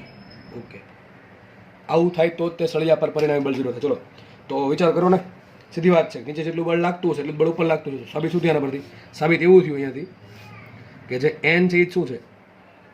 n શું છે બોલો? n બરાબર શું છે? mg cos θ plus FM sin θ. mg cos θ plus FM sin θ. ટૂંકમાં સપાટી છે એ સળિયા પર આટલું લંબળ લગાડવી જોઈએ. કેટલું? mg cos θ plus FM sin θ જેટલું. એની જરૂર ક્યારે આપણે ખબર છે? ઘર્ષણ બળ આપ્યું હોય ને, તો અત્યારે આપણા કેસમાં ઘર્ષણ બળ નથી, તો આ બળની કોઈ આવશ્યકતા છે નહીં. જો ઘર્ષણ બળ આપ્યું હોત, હજી કહું છું, જીમાં કદાચ ઘર્ષણ બળ આપી શકે, હજી કહું છું, જીમાં કદાચ ઘર્ષણ બળ આપી શકે. ઘર્ષણ બળ આપે શું કરવું પડશે? અહીંયા બળ લાગશે કયું? અહીંયા બળ લાગે કયું? F. આ F બરાબર મ્યુએસએન. તો F બરાબર આવશે મ્યુએસએન. એમાં n કેટલા મૂકશો? આટલા મૂકશો, બરાબર? આટલા મૂકશો, ઇન્ટુ કરી નાખો મ્યુએસએન. તમને શું મળી ગયું? ઘર્ષણ બળ. પછી આ તો આ થઈ ગયું આ તરફનું બળ, ઢાળને લંબ બળ. એવું શું છે? ઢાળને સમાંતર બળ. જેટલું બળ નીચે લાગતું હશે એટલું જ બળ ઉપર લાગતું હોય, બરાબર? તો જ તે સળિયાનો વેગ અચળ હોય, બરાબર? કારણ કે પરિણામી બળ શૂન્ય થવું પડે. જેટલું બળ નીચે તરફ છે એટલું જ બળ ઉપર તરફ. તો બીજો કેસ આવશે અહીંયા. શું આવશે? mg sin θ બરાબર શું આવશે અહીંયા? FM નહીં, હા, FM cos θ બરાબર. FM cos θ થઈ ગયો. આટલું ક્વેશ્ચન શું છે? દળ શોધવાનું છે. તમને ભાઈ આમાં ગમે પૂછીએ કે ભાઈ ટર્મિનલ વેગ શોધો. મેં તમને લાસ્ટ ટાઈમ કીધું ટૂંકમાં કોઈ એકને કરતા બનાવવાનું આવશે. પહેલાં આપણે કામ કરીએ, જનરલી ગણતરી કરવા માંડીએ. તો શું આવશે અહીંયા? mg sin θ રાખો એમને. FM બરાબર FM ની કિંમત મારે મૂકવી પડશે. જો FM ની કિંમત મૂકવી પડશે તો જ દાખલો આગળ વધશે. FM બરાબર શું હોય? ILB cos θ. હવે હું શું કરું ખબર છે? સમીકરણ 1, 2, 3 નો યુઝ કરું છું. કયા સમીકરણ? જો આ સમીકરણ ફટાફટ જોઈ લઈએ આપણે. એક તો એપ્સિલોન બરાબર BV cos θ L. આનો કઈ જરૂર નહીં પડે, આની જરૂર, કારણ કે આપણે આના પરથી આ મેળવી લીધું છે. મારે જરૂર પડશે આની. FM ની કિંમત મૂકીશું, મેં ILB મૂકી. એમાં I શું મૂકીશું? હું ડાયરેક્ટ મૂકી દઉં છું. I મૂકી દઉં છું BV cos θ L by R. ચલો મૂકી દઉં છું અહીંયા. I બરાબર શું મૂકી દઉં છું? BV cos θ L by R. તો મૂકું છું અહીંયા mg sin θ રાખો એમને. I બરાબર શું આવશે? I બરાબર શું હતું? BV cos θ L upon R into શું આવ્યું? LB ઇન્ટુ cos θ એમને ને. આ LB એમને આવ્યો કયો ટાઈમ? શું કરું છું? સમીકરણ નંબર 2 અને 3 પરથી. 2 અને 3 પરથી FM બરાબર શું મૂકું? ILB સમીકરણ નંબર 3. અને I બરાબર શું મૂકું? BV cos θ by L, BV cos θ L by R સમીકરણ નંબર 2 પરથી, બરાબર? આગળ વધીએ આપણે તો થોડુંક વ્યવસ્થિત કરીએ. શું આવશે અહીંયા? જો કંઈ ઉઠશે એવું લાગતું નથી મને. અહીંયા આવશે mg sin θ બરાબર, વ્યવસ્થિત કરી નાખીએ તો B into B, B square, L into L, L square, cos into cos, cos square theta, બરાબર? પછી કંઈ ઘટતું નથી ને? V ઘટે છે ને? V 1 2 3 4 5 6 7, હા બરાબર. આ બધી વસ્તુ ભાંગ્યા શું કરશું? R. આ જવાબ આવી ગયો. હવે આમાંથી ગમે તમને કે ભાઈ તમને પ્રશ્ન પૂછે કે ચુંબક ક્ષેત્ર કેટલું હોવું જોઈએ, તમને આવડવું જોઈએ, આટલું હોવું જોઈએ, એમ, બરાબર છે? જેને કરતા બનાવવાનું પૂછે એ તમને અહીંયા કરતા બનાવી દેવાનું. તમને પૂછે સળિયાની લંબાઈ કેટલી હોવી જોઈએ? આટલી હોવી જોઈએ. અહીંયા શું કીધું છે? સળિયાનો અચળ વેગ જાળવી રાખવા માટે સળિયાનું દળ m થતું. હવે શું કરશો? એમને કરતા બનાવો તો m બરાબર શું આવશે અહીંયા? m બરાબર આવશે B square L square cos square theta V છેદમાં શું આવશે? RG sin θ. ઘણા છે ને ઓપ્શન જોઈને દાખલો ન ગણે, પણ દાખલામાં એવું કંઈ ખાસ છે નહીં. અને હા, આ દાખલો છે ને ભણ્યા પછી બધે જાતે ગણવાનો છે. જે લોકો તૈયારી કરે છે ને જેને ટોપર બનવું છે અથવા જેને સારા માર્ક્સ લાવવા છે નીટમાં અથવા ઇવન જીમાં, એને દાખલો વ્યવસ્થિત ફરીથી પોતાની જાતે ગણવાનો છે, જોઈને ગણવાનો છે, જોવાનું છે પેન ક્યાં કે દાખલો થાય છે અહીંયા પૂરો. ઘણી બધી વસ્તુ આપણે એમાં શીખા છીએ, બરાબર છે? ઘણા બધા ક્વેશ્ચન તમને પૂછે, બરાબર છે ભાઈ?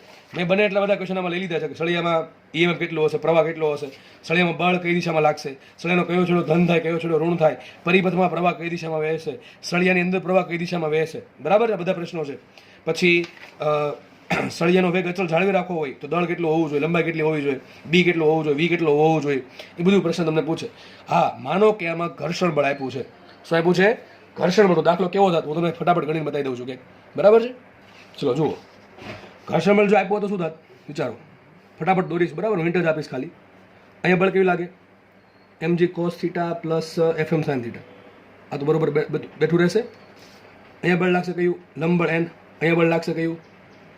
mg sin theta. બરાબર ને? અહીંયા બળ કેવું લાગશે? ફટાફટ દોરું છું. fm cos theta. હજી એક બળ, આ તો બધું બેઠું જ છે, આ બધું બેઠું છે. હવે એક બળ આવશે, આ ઈ છે સ્મોલ f. બરાબર ને? તો ચલો અહીંયા કંઈ ફરક નહીં પડે ને. n કેટલું હશે આ કેસમાં? n હશે આટલું. બધું લખતો જાઉં છું. n બરાબર શું હશે? mg cos theta plus fm sin theta. આટલું હશે n. બરાબર. ઉપર તરફના બળ બરાબર નીચે તરફના બળ, ઢાળના લંબ દિશામાં. ઢાળને સમાંતર દિશામાં નીચે તરફ કેવું બળ લાગે છે? mg sin theta. જેટલું mg sin થીટા લાગે છે એટલું જ બળ ઉપર લાગવું જોઈએ. ઉપર કેવું બળ લાગે? fm cos theta plus f. બરાબર. તો એ બે વધારાનું પદ આવત પ્લસ f. આ પદ વધારાનું આવ્યું f. બરાબર. એ નથી દેખાતું નથી કારણ કે ઘર્ષણ બળ 0 લખી દઉં છું અહીંયા. ઘર્ષણ બળ અવગણવું તો આ સાચું. ઘર્ષણ બળ હોય તો શું થાય? આ પ્રેક્ટિકલ કેસ થઈ ગયો. હવે લખી નાખું અહીંયા f કેટલા હશે? f બરાબર હશે μsn. કેટલા હશે? μsn. અને મૂકી દઉં છું μsn માં n કેટલા હશે? n છે આટલા. mg cos theta plus fm sin theta. એક કામ કરીએ, મ્યુએસ ને ગુણ નાખો અંદર. તો શું આવશે અહીંયા? Mu s mg cos theta plus fm mu s sin theta. અને આખું પદ મૂકી દઉં છું અહીંયા. આખું પદ છે ને એ મૂકી દઉં છું.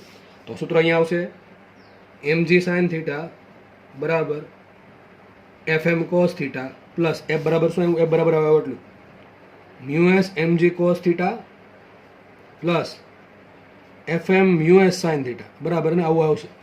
fm વાળા પદ ભેગા કરીને mg વાળા પદ ભેગા કરતો. આ પદ છે નાખો, લઈ લો આ બાજુ.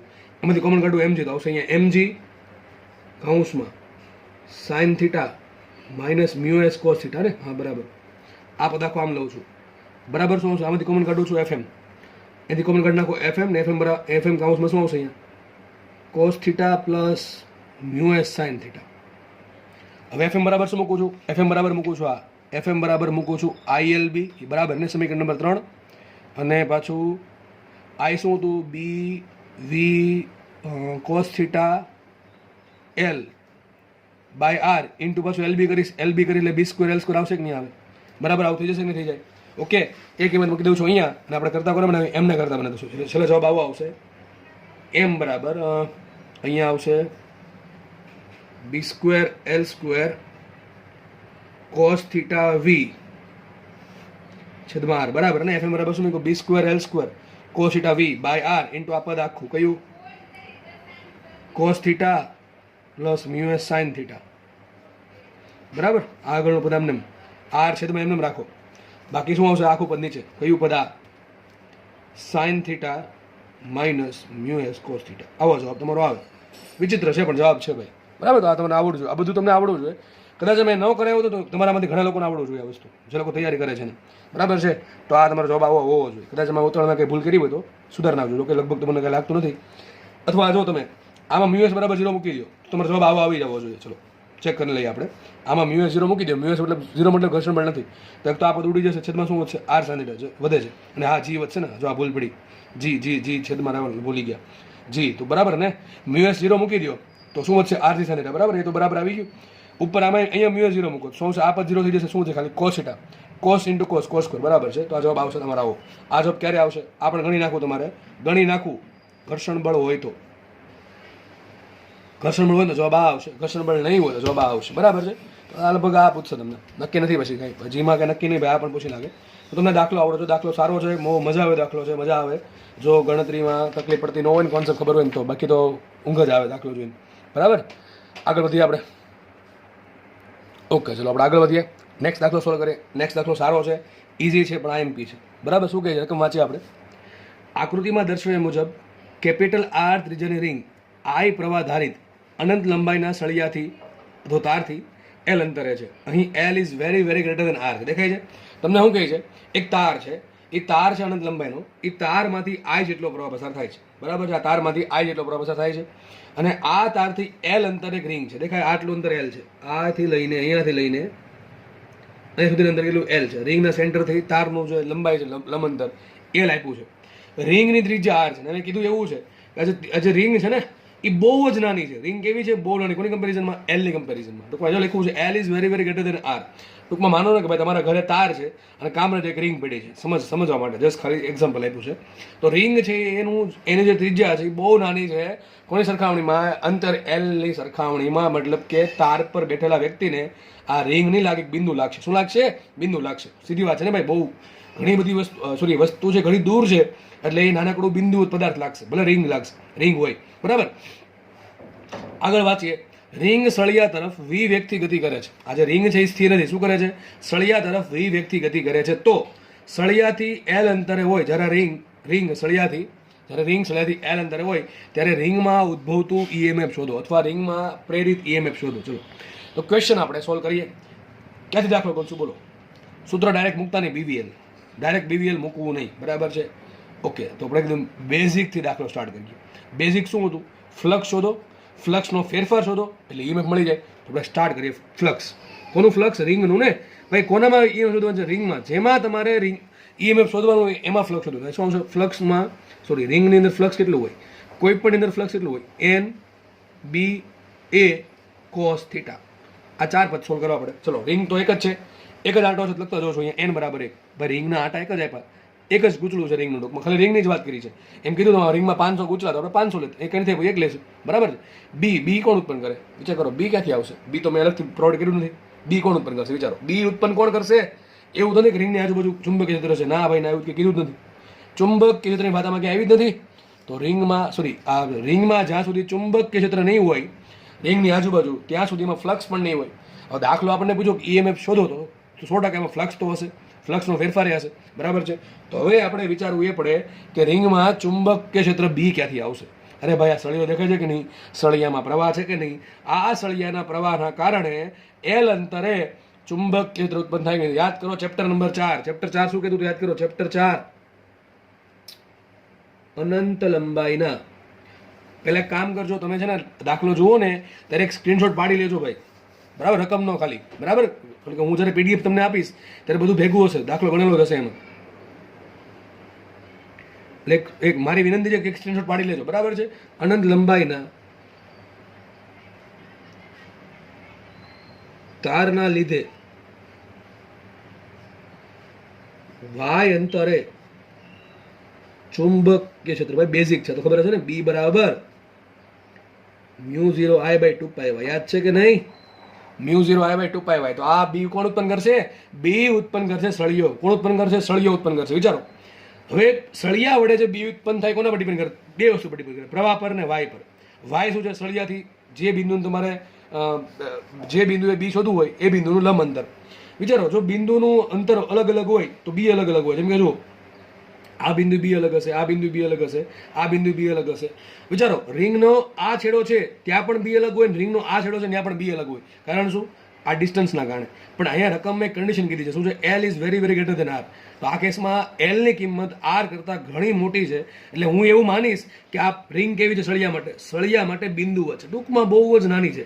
સળિયા પર કોઈ વ્યક્તિ છે એને આ રિંગ દેખાશે, એને શું દેખાશે? એક બિંદુ દેખાશે. શું દેખાશે? બિંદુ. કારણ કે રિંગ ભાઈ બહુ નાની છે. રિંગ બહુ દૂર છે. શું છે? રિંગ બહુ દૂર છે. L is very very greater than R. એટલે હું એવું માનીશ કે આ છેડા પર જેટલું બી છે એટલું જ બી આ છેડા પર છે. તો વિચાર કરીને કયો, સળિયાના કારણે આ જે અનંત લંબાઈનો સળિયો છે એમાં જે આઈ પ્રવાહ વહે છે એના કારણે એલ અંતરે કેટલું બી હશે? એલ અંતરે કેટલું બી હશે? બી બરાબર μ0I/2πl. કેટલું હશે? μ0I/2πl. અને આ બી કોને લાગુ પડશે? આ રિંગને લાગુ પડશે. વિચારો, આ બી ની દિશા ક્યાં હશે? તો યાદ કરો, સળિયાના કારણે બી ક્યાં હશે? તો બધી આંગળી ક્યાં રાખવાની? પ્રવાહ દિશામાં. અંગૂઠો ક્યાં રાખવાની? પ્રવાહ દિશામાં. આંગળી જશે અંદર તરફ, ટૂંકમાં બી જશે અંદર તરફ. તો વિચારો કે આવું કંઈક છે, આવું કંઈક કેસ બની ગયો. એક રિંગ છે, થોડીક બિચારી નાની છે, એન ત્રિજ્યા આર છે, ત્યાં બી ક્યાં છે? અંદર તરફ છે. બીની વેલ્યુ કેટલી છે? બીની વેલ્યુ છે μ0I/2πl. અને બી કોણ ઉત્પન્ન કરશે? આ સળિયા. કોણ ઉત્પન્ન કરશે? સળિયો. અત્યાર સુધીના દાખલામાં શું હતું? આપણને બી આપી દેતા. અત્યારે હવે આ દાખલામાં બી આપણને આપ્યું નથી, એના માટે સળિયો આપ્યો છે, સળિયાના કારણે બી ઉત્પન્ન થશે. બસ દાખલા બીજું કાંઈ છે નહીં, બરાબર છે. અત્યાર સુધીના દાખલામાં શું હતું, બી આપણને ઓલરેડી આપી દેતા રકમમાં કે બી આટલું લેવું. અહીંયા બી નથી આપ્યું, એટલે કે સળિયો આપી દીધો છે. એ સળિયાના કારણે અહીંયા રિંગ પર બી ઉત્પન્ન થશે, અને સળિયાના કારણે બીની દિશા કઈ રીતે મળશે? પેલા બીનું સૂત્ર શું આવશે? અનંત લંબાઈનો તો mu 0 I by 2 pi y. પરિમિત લંબાઈનો શું કરો ખબર છે? 2 વડે ગુણો 2 વડે ભાંગો. સૂત્ર આવશે b બરાબર mu 0 I by 4 pi y કાઉન્સમાં cos θ 1 plus cos θ 2. તમને ખબર હોવી જોઈએ, આ બધી ખબર હોવી જોઈએ, બરાબર છે. તો રિંગમાં આટલું બી ઉત્પન્ન થશે mu 0 I by 2 pi l. કઈ દિશામાં હશે? તો બધી આંગળી રાખો ઉપર તરફ, અંગૂઠો સોરી બધી અંગૂઠો રાખો, જરૂર ફરતી બોલું છું, જે પ્રવાહ છે એ દિશામાં અંગૂઠો રાખો. બધી આંગળી ક્યાં જાય? આ બિંદુ પર આંગળી ક્યાં જાય? અંદર તરફ જાય. ટૂંકમાં આ બિંદુ પાસે, ટૂંકમાં રિંગ પાસે બી અંદર હશે. વિચારો, થઈ ગયા આટલી વાત. આપણે કામ કરીએ, આગળ વધીએ આમાં. તો ફાઈ રિંગ બરાબર શું આવશે? વિચારો. હજી એક કામ કરીએ, એન મળી ગયો, બી મળી ગયું. ચલો વાત કરીએ એરિયાની. રિંગનો એરિયા શું લાગે? એરિયા શું છે? Pi R square. શું છે રિંગનો એરિયા? પાય આર સ્ક્વેર ને, બરાબર ને? રિંગનો એરિયા પાય આર સ્ક્વેર છે. વધે ઘટે અચળ. અચળ આ કેવો અચળ છે? આપણે કેવું છે વસ્તુ? અચળ છે. આપણે કેવો એરિયા છે? અચળ એરિયા છે. What about theta? થીટા શું છે? થીટા શું છે? થીટા થીટા શું છે? યાદ કરો. થીટા છે સદિશ એ સદિશ બી વચ્ચેનો ખૂણો. સદિશ એ અને સદિશ બી વચ્ચેનો ખૂણો છે. કેટલો ખૂણો? વિચારો તો કેટલો છે? થીટા કેટલો હશે? વિચારો. એ ક્યાં છે? એ હશે કે અંદર કે બહાર? સપાટીને લંબ. આ જે રિંગનો જે સરફેસ છે, સમતલ, રિંગનું સમતલ પ્લેન, બરાબર. એ પ્લેનને લંબ અંદર કે બહાર હોય? બરાબર, બહાર હશે. નોર્મલ ક્યાં? બહાર હશે. બી કે અંદર. એ જે ખૂણો કેટલો બનશે? 180 ડિગ્રી અથવા 0 ડિગ્રી. 0 અથવા 180 રાખો ને ભાઈ આપણે, બરાબર. થીટા કેટલો? કોસ થીટા કેટલું લેશું? કોસ થીટા લેશું આપણે 1. કેટલું લેશું? 1. બધી કિંમત મૂકો અહીંયા. તો એન મૂકો 1, બી મૂકો કેટલું? Mu 0 I by 2 pi l. ચલો મૂકતો જાઉં છું. એન મૂકો 1, બી મૂકો mu 0 I by 2 pi l, area મૂકો પાઈ આર સ્ક્વેર, અને કોસ થીટા મૂકો 1. તો છેલ્લે મને ફ્લક્સ મળી ગયું ફાઈ બરાબર. ચલો કામનું છે બધું રાખો, બાકી બધું ઉડાડી દો. પાઈ પાઈ ઉડી ગયા. તો વધશે કેટલું? મ્યુ 0 I આર સ્ક્વેર ના છેદમાં 2 pi l. શું કેટલું વધશે? સોરી 2 pi નહીં 2l. શું વધશે? 2l. આટલું વધશે. મ્યુ 0 I આર સ્ક્વેર છેદમાં 2l. આ ફ્લક્સ રિંગનું છે. તો રિંગમાં આટલું ફ્લક્સ છે. બસ તમારે ફ્લક્સનું કોઈ કામ નથી. મારે કામ કોનું છે? ઈએમએફનું છે. કોનું કામ છે? ઈએમએફનું. હવે જોવું પડે ઈએમએફ ક્યારે ઉત્પન્ન થાય? ફ્લક્સમાં ચેન્જ આવે. તો જો ફ્લક્સમાં ચેન્જ આવે તો જ ઈએમએફ ઉત્પન્ન થાય, બાકી ઉત્પન્ન થાય નહીં. તો ચલો હવે આપણે શું શોધશું? ઈએમએફ. ભાઈ ઈએમએફ શોધતા પહેલા જોઈ લેવાનું કે ફ્લક્સમાં ચેન્જ આવે કે નથી આવતો. ચલો ફ્લક્સ કેટલી વસ્તુ ડિપેન્ડ કરે? 1 2 3 4 ને 5. 5 વસ્તુ પર ડિપેન્ડ કરે છે. આ 5. ચલો મ્યુ 0 કેવા? અચળ. પ્રવાહ કેવો? પ્રવાહ. અરે ભાઈ રિંગને પ્રવાહ નું લેવા દેવા છે ડાયરેક્ટલી. આ પ્રવાહ કેવો? અચળ છે બિચારો. આ પ્રવાહ વહે છે સળિયાની અંદર, તારની અંદર. પ્રવાહ કેવો? અચળ થઈ ગયો. આર સ્ક્વેર શું છે? આર સ્ક્વેર છે રિંગની ત્રિજ્યાનો વર્ગ. હવે રિંગની ત્રિજ્યા અચળ છે. રિંગ ખાલી શું કરે? ગતિ કરે છે, બીજું કઈ કરતી નથી. તો ત્રિજ્યા પણ અચળ થઈ ગઈ. 2 પણ અચળ. બધા શું? એલ. એલ શું? એલ અચળ છે. વિચારો તો. What is L? એલ છે રિંગ અને સળિયા વચ્ચે અંતર. તો શું અંતર એલ અચળ છે કે નહીં? સર નથી અચળ. કારણ શું? દેખાય છે આ રેડ કલરમાં? વેગ. અરે વેગના કારણે એલ ઘટતું જાય. દેખાય કે નહીં? રિંગ સળિયા તરફ ગતિ કરે છે. એટલે રિંગના કારણે એલ અંતર, સોરી વેગના કારણે એલ અંતર ઘટતું જશે. એલ અંતર ઘટશે તો ફ્લક્સ વધશે. એટલે ફ્લક્સમાં ફેરફાર થયો એટલે ડેફિનેટલી ઈએમએફ તો ઉત્પન્ન થવાનું છે. આ બધી સમજણ છે. આ સમજણ છે. ગોખવું હોય તો સિમ્પલ ડી5 બાય ડીટી. પણ સમજો ભાઈ, સમજો કે ફ્લક્સમાં ચેન્જ આવે તો જ ઈએમએફ ઉત્પન્ન થાય. એટલે સમજો એ કે ફ્લક્સમાં ચેન્જ શું કામ આવે છે. તો વિચાર કરીને કયો ઈએમએફ ઉત્પન્ન થવા માટે જવાબદાર કોણ છે? એલ કે વેગ? વેગ વેગ વેગ. એલ તો છે જ. જો વેગ 0 થઈ જશે, રિંગ અહીંયા ઊભી રહી જાય, તો રિંગમાં કોઈ પણ પ્રકારનું ઈએમએફ જનરેટ થશે નહીં. રિંગમાં કોઈ પ્રકારનું ઈએમએફ જનરેટ થશે નહીં, કારણ કે વેગ અચળ થઈ ગયો. સોરી, વેગ 0 થઈ ગયો તો એલ થઈ ગયું અચળ. એલ અચળ તો ફ્લક્સ અચળ, ને ફ્લક્સ અચળ તો ઈએમએફ 0. તો અહીંયા એલમાં લખું છું, અહીંયા વીના લીધે એલ ઘટે જેથી ફાઈ વધે, અને ફાઈમાં ફેરફાર થવાથી ઈ ઉત્પન્ન થશે. શું કેટલું ઈ હશે? ઈ બરાબર શું હોય? ડી5 બાય ડીટી. મારે ખાલી આ પદનું શું કરવાનું છે? વિકલન. ઘણી બધા માઇનસ મૂકી દેવાનું. હું ખાલી મૂલ્ય જ મેળવું છું પહેલેથી, તો મૂકી દઉં છું. ડી બાય ડીટી એમ રાખો. ફાઈ શું આવશે? Mu 0 I R square by 2l. બરાબર ને? હવે બધાને વિકલન કરો. મેં એલ અચળ નથી, એલ રાખી દો અંદર, બાકી બધું કાઢી લો બહાર. તો શું આવશે? માટે એપ્સુલા બરાબર મ્યુ 0 I આર સ્ક્વેર આવી ગયા અચળ, 2 આવી ગયા અચળ. અહીં શું છે? D by DT into 1/l ને, બરાબર. વિચાર કરીને કહો 1/l નું સંકલન, સોરી વિકલન શું થાય? -1/l². બરાબર. શું થાય? -1/l². બરાબર ને? તો આવશે અહીંયા minus mu 0 I R square by 2 શું આવશે એનું વિકલન બોલો માઇનસ 1/L², તો 1/L² ઇન્ટુ એલ વાળા પદનું વિકલન ડીએલ બાય ડીટી બરાબર. શું આવશે ડીએલ બાય ડીટી. પણ સર આ ડીએલ બાય ડીટી શું થાય? વેગ કેટલું અંતર ઘટશે? એલ અંતર શું છે? એલ અંતર છે. અને તમને એક્સ પણ આપી શકે બરાબર, એક્સ પણ આપી શકે, વાય પણ આપી શકે, ઘણા બધા સંજ્ઞા હોઈ શકે. મેં એલ રાખી છે. તો એલનો ઘટાડો શું થાય? વેગ. જેટલો વેગ મોટો એટલું એલ વધારે ઘટે સમય આવે. તો ડીએલ બાય ડીટી બરાબર શું આવશે? ડીએલ બાય ડીટી બરાબર આવશે વેગ. અને આ માઇનસ છે ને, એક કામ કરો, માઇનસ મૂકી દઉં છું બરાબર છે. શું કામ મૂક્યું ખબર છે? આ માઇનસ મારે ઉડાડવું છે એટલે બરાબર. તો માઇનસ માઇનસ પ્લસ થઈ જશે. ઓકે, તો ટૂંકમાં મારે ખાલી મૂલ્યનું જ કામ થતું. મૂલ્ય કેટલા આવશે? એપ્સુલા બરાબર આના બરાબર લખી નાખું વી. તમારો જવાબ આવી ગયો μ0 I R square into V upon 2L². એકદમ દાખલો ઇઝી છે. તમને ખબર પડતી હોય ને તો દાખલામાં કંઈ છે જ નહીં. દાખલામાં ગોખવાનું કંઈ નથી. ફ્લક્સ શોધું, ફ્લક્સ કોના પર ડિપેન્ડ કરે એ શોધું, પછી કરી નાખું વિકલન. વાત થઈ ગઈ પૂરી. અને ફ્લક્સ શોધવા માટે મારે શું કરવું પડ્યું? સાઈડમાં દોર્યું છે. આ બધી વસ્તુ શું બતાવે કે ભાઈ ફ્લક્સ શોધવા માટે મારે કોની કોની જરૂર પડશે, એ બધી વસ્તુ ક્યાંથી મળશે? બધી મેં મેળવી લીધી. આ બધી વસ્તુ ફ્લક્સ મેળવવા માટે છે. આ ફ્લક્સ મળી ગયું, આ ફ્લક્સ સૂત્ર મળી ગયું, પછી સિમ્પલ વિકલન કરવાનું છે બસ. બરાબર છે. દાખલો ઇઝી છે. ધ્યાનથી દાખલો જોવો, સમજો એટલે આવડી જશે. દાખલો આઈએમપી છે અને આવા દાખલો એક આવડી ગયો બધા આવડી જશે. એક દાખલો હોમવર્કમાં આપ્યો છે મેં. રિંગની જગ્યાએ આર લંબાઈનો ચોરસ મૂકેલો હોત અને ગતિ કરતો હોત સેમ ટુ સેમ, તો કેટલું ઈએમએફ ઉત્પન્ન થાય? આવડશે કે નહીં આવડે? આવડવો જોઈએ. શું કીધું મેં? ખાલી તમારે ટૂંકમાં શું કરવાનું છે? આ રિંગ કાઢી નાખવાની છે. આ રિંગ છે ને આર્ત્રિજાની, એની જગ્યાએ શું લેવાનું? હોમવર્કમાં દાખલો ફરજિયાત ગણવું. આ રિંગ કાઢીને ન્યાય મૂકી દેવાનું છે ચોરસ. શું મૂકી દેવાનું છે? ચોરસ. ચોરસ કેવો? જેની લંબાઈ આર હોય, કેટલી લંબાઈ હોય? આર. અરે ભાઈ ફરક ખાલી ક્યાં પડે ખબર છે? એરિયામાં. બીજો શું ફરક? બીજો કાંઈ ફરક ન પડે. એરિયા શું આવે? ખાલી આર સ્ક્વેર આવશે. ટૂંકમાં પાય નહીં આવે. ટૂંકમાં ઉપર પાય છે, પાય ઉઠશે નહીં.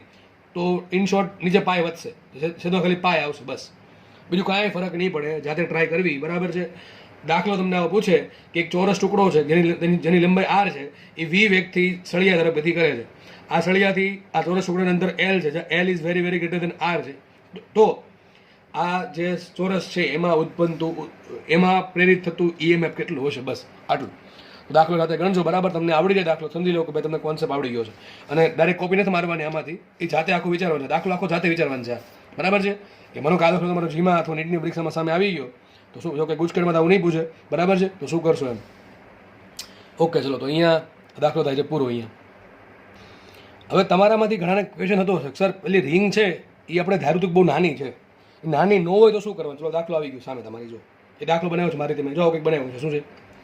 એ લંબાઈ અને બી પહોળાઈનું લંબચોરસ ગૂંચળું અનંત લંબાઈના આઈ પ્રવાહ ધારિત સળિયાથી આકૃતિમાં દર્શાવ્યા મુજબ એલ અંતરે છે. તે વી જેટલા વેગથી સળિયા તરફ ગતિ કરે છે. તો તે જ્યારે એલ અંતરે હોય, ક્યાંથી દોરી છે આકૃતિ, ત્યારે તેમાં ઉદ્ભવતું ઈએમએફ શોધો. આગળનો દાખલો આ દાખલામાં ફરક શું ખબર છે? આગળના દાખલામાં કન્ડિશન આપી હતી કે એલ બહુ મોટું છે અને ત્રિજ્યા બહુ નાની છે. અહીંયા કોઈ કન્ડિશન છે નહીં અને આકૃતિ જોઈને જ લાગે છે કે ભાઈ એલ કરતાં એ ને બી બહુ મોટા છે. એટલે આપણે પેલી જૂની કન્ડિશન વાપરી શકશું નહીં. ચલો દાખલો કેમ ગણશું વિચારો. સેમ ટુ સેમ કોન્સેપ્ટ છે, બીજું કંઈ નથી. શું કરશું? પેલા ઈએમએફ ફ્લક્સ શોધશું, એ પછી જોશું ફ્લક્સનું સૂત્ર મેળવશું. ફ્લક્સના સૂત્રમાં જોશું કંઈક વસ્તુ એવી હશે જે ચેન્જ થતી હશે, જેના કારણે ફ્લક્સ ચેન્જ થશે, અને ફ્લક્સ ચેન્જ થશે તો એમાં ઈએમએફ ઉત્પન્ન થશે. ચલો પણ હવે ચલો એક કામ કરીએ. આપણે આ ગૂંચળું છે ને, આ ગૂંચળું છે આપણા માટે લંબચોરસ ગૂંચળું. કેવું ગૂંચળું છે? લંબચોરસ ગૂંચળું. આ લંબચોરસ ગૂંચળા હારે ફ્લક્સ કેટલું ઉત્પન્ન થાય? ચલો આપણે સ્ટાર્ટ કરીએ. તો ફ્લક્સ ફાઈ બરાબર, આનો પહેલાં સ્ક્રીનશોટ લઈ લેવો જેથી તમે આકૃતિ વ્યવસ્થિત દોરી શકો રકમમાં બરાબર છે. તો ફ્લક્સ ફાઈ બરાબર શું આવશે? સૂત્ર એક જ છે, એન બી એ કોસ થીટા. ચલો 1/1 આપણે સોલ્વ કર્યા છે. ચલો આંટા કેટલા? એક જ આંટો દેખાય છે. આંટા મને આપ્યા છે નહીં, એક જ આંટો થાય કે ન થાય? તો આંટા પર એન બરાબર લખશું 1. ઘડીક બી સાઈડમાં રાખું છું પણ એનો વહીવટ બહુ મોટો થશે એટલે. એરિયા, ચલો એરિયા કેટલો આવશે વિચારો. આ કયું ગૂંચળું છે? લંબચોરસ છે ને, તો લંબચોરસનો એરિયા શું આવે? લંબાઈ ગુણ્યા પહોળાઈ. લંબાઈ કેટલી? એ. પહોળાઈ કેટલી? બી. તો એરિયા શું આવશે? એબી. એબી બદલશે કે અચળ છે? અરે ભાઈ સાહેબ અચળ છે. એ બી કેવા જ અચળ? ચલો વાત કરીએ બીની. બી કઈ રીતે મળશે? બી કોણ ઉત્પન્ન કરે? તો સળિયામાં કોઈ બહારથી આપણે બી લાગુ પાડ્યું નથી બરાબર છે. બી કોણ ઉત્પન્ન કરે? આ સળિયો, સોરી આ ગૂંચળું છે, એમાં કોઈ આપણે બહારથી બી લાગુ પાડ્યું છે એની ડાયરેક્ટલી બરાબર. આપણે ઇનડાયરેક્ટલી બી ઉત્પન્ન થશે. કોના કારણે? હમણાં સમજાવ્યું પ્રમાણે આ સળિયાના કારણે. આ સળિયામાં પ્રવાહ વહે છે આઈ, અને આપણે જોયા છે કે આઈ પ્રવાહ ધારિત અનંત લંબાઈના સળિયાના કારણે કેટલું બી ઉત્પન્ન થાય? μ0 I by 2πy. કેટલું ઉત્પન્ન થાય? μ0 I by 2πy. એમાં વાય શું છે? વાય છે એવું અંતર સળિયાથી લંબ અંતર કે જ્યાં તમારે બી શોધવું છે. પણ અહીંયા પ્રોબ્લેમ ક્યાં છે? આ છેડો છે ને, આ છેડા પરનો કોઈ પણ પોઈન્ટ, એનું અંતર એલ છે. તમે આમ જેમ જેમ દૂર જશો એમ વાય વધતું જશે. આ છેડા પર વાય કેટલું આવશે? આટલું આવશે. એલ પ્લસ એ કેટલું આવશે દેખાય ને? આ છેડા મને આ બિંદુ છે, આ બિંદુ એનું અંદર કેટલું સળિયા વિચારો ને, એલ પ્લસ એ કેટલું છે? એલ પ્લસ એ બહાર તો કઈ જવાનું છે નહીં, કારણ કે આપણે જે બી શોધવાનું છે, ક્યાં શોધવાનું છે? આ સળિયા આ ભાગની અંદર શોધવાનું છે. પ્રોબ્લેમ ક્યાં છે વિચારો? ખબર પડી પ્રોબ્લેમ ક્યાં છે? પ્રોબ્લેમ એ છે કે હવે આ ટુકડો મોટો, બહુ મોટો છે, નાનો નથી. જો નાનો હોત તો શું ધારી લેતું? જો નાનો આટલું હોત, ખાલી આટલું લંબચોરસ ટુકડો, તો હું ધારી લેત કે ભાઈ આ સળિયા માટે આ વસ્તુ કેવી બિંદુ જ છે, એટલે આટલા ભાગમાં બી કેવું અચળ છે, બરાબર, એવું ધારી લેતું. પણ અહીંયા તો સર એવું છે નહીં, કારણ કે આ બહુ મોટી વસ્તુ છે, એટલે મારે ડાયરેક્ટલી એમ ના કહી શકું કે દરેક જગ્યાએ બી અચળ છે. તો મારે અલગ અલગ જગ્યાએ બી અલગ અલગ છે. એક વસ્તુ બાકી કે જે સળિયાનું કોઈ પણ બિંદુ, સળિયાની અંદરનું કોઈ પણ બિંદુ જેટલું નજીક એટલું વાય નાનું, વાય નાનું એટલે બી મોટું. ટૂંકમાં આ ભાગ પર બી કેવું છે? મોટું છે સળિયાના કારણે, બરાબર છે. આ ભાગથી તમે જેમ જેમ જેમ દૂર જાઓ અને છેલ્લે જ્યારે આ છેડા પર પહોંચો તો આ છેડા પર બી સૌથી ઓછું છે. તો હવે કરવું શું પડે? આમાં એવી અનિયમિતતા છે નહીં, આવી બી નહીં આવી. તો મારે ધારવું પડે, શું કરવું પડે? યાદ કરો, અનિયમિતતા આવે એટલે સંકલન લાવે, એટલે પેલા મારે શોધવું પડે સૂક્ષ્મ ફ્લક્સ શોધવું પડે. એ સૂક્ષ્મ ફ્લક્સ શોધી પછી શું કરવું પડશે? સૂક્ષ્મ ફ્લક્સ શોધીને કરવું પડે સંકલન, પછી મારો દાખલો સોલ્વ થશે. તો આપણે શું કરવું પડશે? આ સળિયો જે છે ને એની અંદર સૂક્ષ્મ ભાગ શોધવો પડે. તો સળિયાનો સૂક્ષ્મ ભાગ શું? સોરી, સળિયોની લંબચોરસ ટુકડો, આ લંબચોરસ ટુકડાનો સૂક્ષ્મ ભાગ શું ધાર દઉં છું? આવું પટ્ટી યાદ છે ને? એક પટ્ટી ધાર લઉં છું, આવી ઝીણી ઝીણી પટ્ટી ભેગી થઈને શું બનાવશે? લંબચોરસ ટુકડો બનાવશે. ભાઈ આ પટ્ટી તમે બહુ નાની ધારવાની છે, બરાબર, તમે દોરી છે મોટી. આ પટ્ટી જે છે ધારો કે એની જાડાઈ છે ડીએક્સ, કેટલી છે? ડીએક્સ, અને આનું અંતર છે એક્સ. સળિયાની અંદર કેટલું છે? એક્સ છે. ધારી લઉં છું. આવું ખબર પડે? આવું કેમ કરવું પડ્યું ભાઈ? બહુ મહત્વની વાત એ છે કે ખબર પડવી જોઈએ કે આવું સર આવું જ કેમ કર્યું. જેને ખબર પડી ગઈ એને કોન્સેપ્ટ ક્લિયર છે અને પ્રેક્ટિસની જરૂર છે. જેને ખબર નથી ભાઈ એને સમજવાનું છે કે આવું કેમ કરવું, કે વાય અલગ અલગ છે. આ છેદમાં વાય આવે છે, અહીંયા વાય અલગ છે, અહીંયા વાય અલગ છે, અહીંયા વાય અલગ છે. ટૂંકમાં તમે જેમ દૂર જશો એમ વાય વધતું જશે. વાય શું છે? બિંદુનું સળિયાનું અંતર. આ બિંદુ છે સળિયાનું અંતર આટલું, આનું અંતર આટલું, આનું અંતર આટલું. તો વાય અલગ અલગ હોય, બી અલગ અલગ હોય, બી અલગ અલગ હોય તો ફ્લક્સ અલગ અલગ મળશે. દરેક જગ્યાએ ફ્લક્સ અલગ અલગ મળે. સૂત્ર કેમ બનાવશો તમે? બરાબર છે. તો પેલું સૂત્ર જ નહીં બને, એટલા માટે મારે આવો ભાગ ધારવો પડ્યો. તો હવે હું શું કરીશ? આ સૂક્ષ્મ ભાગ ધાર લઈશ. વિચારો, ખાલી બીજું હું બધું ભૂલી જઈશ. એક સૂક્ષ્મ ભાગ છે, કંઈક આવું ધાર લેવું છું, આવું કે એનો તમને સળિયો છે, બરાબર ને? એક સૂક્ષ્મ ભાગ છે, ઘણો સૂક્ષ્મ ભાગ, અને લંબાઈ કેટલી? ડીએક્સ, એનું અંતર કેટલું? એક્સ, એનો વેગ છે વી. આ વસ્તુ ગતિ કરે છે, બહુ નાની વસ્તુ છે, બહુ નાની છે, બરાબર છે. આની લંબાઈ કેટલી હશે? બી હશે ને? આની લંબાઈ કેટલી? બી હશે ને? લંબાઈ તો સોરી પહોળાઈ બી, લંબાઈ ડીએક્સ, બરાબર. આ વસ્તુ ગતિ કરે છે. હવે કેટલું? અને બીજી વાત, આ લંબાઈ કેવી નાની છે ને? આ લંબાઈ બહુ નાની છે, એટલે આ દરેક ભાગ પર બી કેવું હશે? સરખું હશે. ચલો બી કેટલો આવશે અહીંયા? વિચારો, આનો બી કેટલો આવશે? આના માટે આ બધું ભૂલી જાઓ, કારણ કે આ નકામું છે. ડાયરેક્ટ ફ્લક્સ મળશે જ નહીં. ખબર પડી તમને કેમ નહીં મળે ડાયરેક્ટ ફ્લક્સ તમને મળવાનું છે જ નહીં, કારણ કે દરેક જગ્યાએ બી અલગ અલગ છે. દરેક જગ્યાએ બી અલગ અલગ, તો દરેક જગ્યાએ સળિયા પર નહીં, લંબચોરસ ટુકડા પર દરેક જગ્યાએ ફ્લક્સ અલગ અલગ આવશે. દાખલો આગળ થશે નહીં. તેના માટે પહેલા સૂક્ષ્મ ફ્લક્સ શોધીએ આપણે. સૂક્ષ્મ ફ્લક્સનું કરશું સંકલન તો મને ફ્લક્સ મળશે, અને એનું કરશું વિકલન તો મને ઈએમએફ મળશે. દાખલો મસ્ત છે. બી બરાબર, ચલો બી બરાબર શું આવશે? તો સૂત્ર આવશે μ0I બાય કેટલું અંતર? 2πx. μ0I બાય 2πx થઈ ગયું. બી મળી ગયું. ઓકે, ચલો બીનું કામ પૂરું. આટા કેટલા? આમાં એક જ આટો દેખાય, તો n બરાબર 1. આટા કેટલા? હવે આ જો ભાઈ, આખી લંબચોરસ ગુચડું ઘડી ભૂલી જાઓ, એક જ ભાગ જુઓ આટલો. આના માટે આટા કેટલા? આટા 1 છે. આટા છે 1. ચલો આનો એરિયા કેટલો છે આ ભાગનો? વિચારો, એરિયા કેટલો? એનો એરિયા આ એક શું છે? લંબચોરસ પટ્ટી છે. નાનકડી પટ્ટી ભલે છે પણ લંબચોરસ પટ્ટી છે. લંબચોરસ પટ્ટી લંબાઈ કેટલી? ડીએક્સ. પહોળાઈ કેટલી? બી. તો આવશે ડીએક્સ બી. ડીએક્સ ઇન્ટુ બી, તો બી ડીએક્સ. બી મળી ગયું, એન મળી ગયું, એ મળી ગયું. ચલો વિચાર કરો, પ્રવાહ આમ છે ને સળિયામાં, ધારમાં પ્રવાહ આ રીતે છે. આ પ્રવાહના કારણે બી ક્યાં હશે? બી કેટલું હશે? μ0I બાય 2πy પરથી μ0I બાય 2πx. બીની ડાયરેક્શન શું છે? બીની ડાયરેક્શન અંદર તરફ હશે, તો બી ક્યાં હશે? અંદર તરફ. તો લખી દઉં છું, આ બી ક્યાં હશે? અંદર તરફ હશે. વિચાર કરો, એરિયા ક્યાં હોય? એરિયા હોય બહાર તરફ, બી ક્યાં છે? અંદર તરફ. બે છે, ખૂણો કેટલો? થીટા બરાબર આવશે 0 અથવા 180 ડિગ્રી, જે પણ તમારે લેવું લઈ શકો છો, બરાબર. મારું કામ એ છે કોસીટા બરાબર 1 આવે. કેટલા આવે કોસીટા? કોસીટા આવશે 1. કેટલા આવશે કોસીટા? કોસીટા 1 આવશે. તો વિચાર કરીને કહો, સૂક્ષ્મ ફ્લક્સ શું મળશે? કેમ સૂક્ષ્મ ફ્લક્સ લેવું? સૂક્ષ્મ ફ્લક્સ એટલા માટે આવ્યું અહીંયા, કેમ કે પટ્ટી નાનકડી છે એટલા માટે, અને એરિયા નાનો છે એટલે ફ્લક્સ નાનું જશે. તો શું સૂક્ષ્મ ફ્લક્સનું સૂત્ર શું આવશે? NBA cos થીટા પરથી. ચલો મૂકો કિંમત. તો સૂક્ષ્મ ફ્લક્સ મળી ગયું. d5 બરાબર શું આવશે? n મૂકો 1. બી કેટલા આવ્યા? μ0I by 2πx into area કેટલો આવ્યો? એરિયા આવ્યો b into dx into cos theta કેટલા આવ્યા? 1. તો મને મળી ગયું સૂક્ષ્મ ફ્લક્સ. માટે સૂક્ષ્મ ફ્લક્સ d5 બરાબર વ્યવસ્થિત લખી નાખીએ તો અચળ પદ બધા બહાર લખી નાખું છું. μ0IB છેદમાં 2π ઇન્ટુ શું વધશે અહીંયા? 1/x dx. આટલું વધ્યું.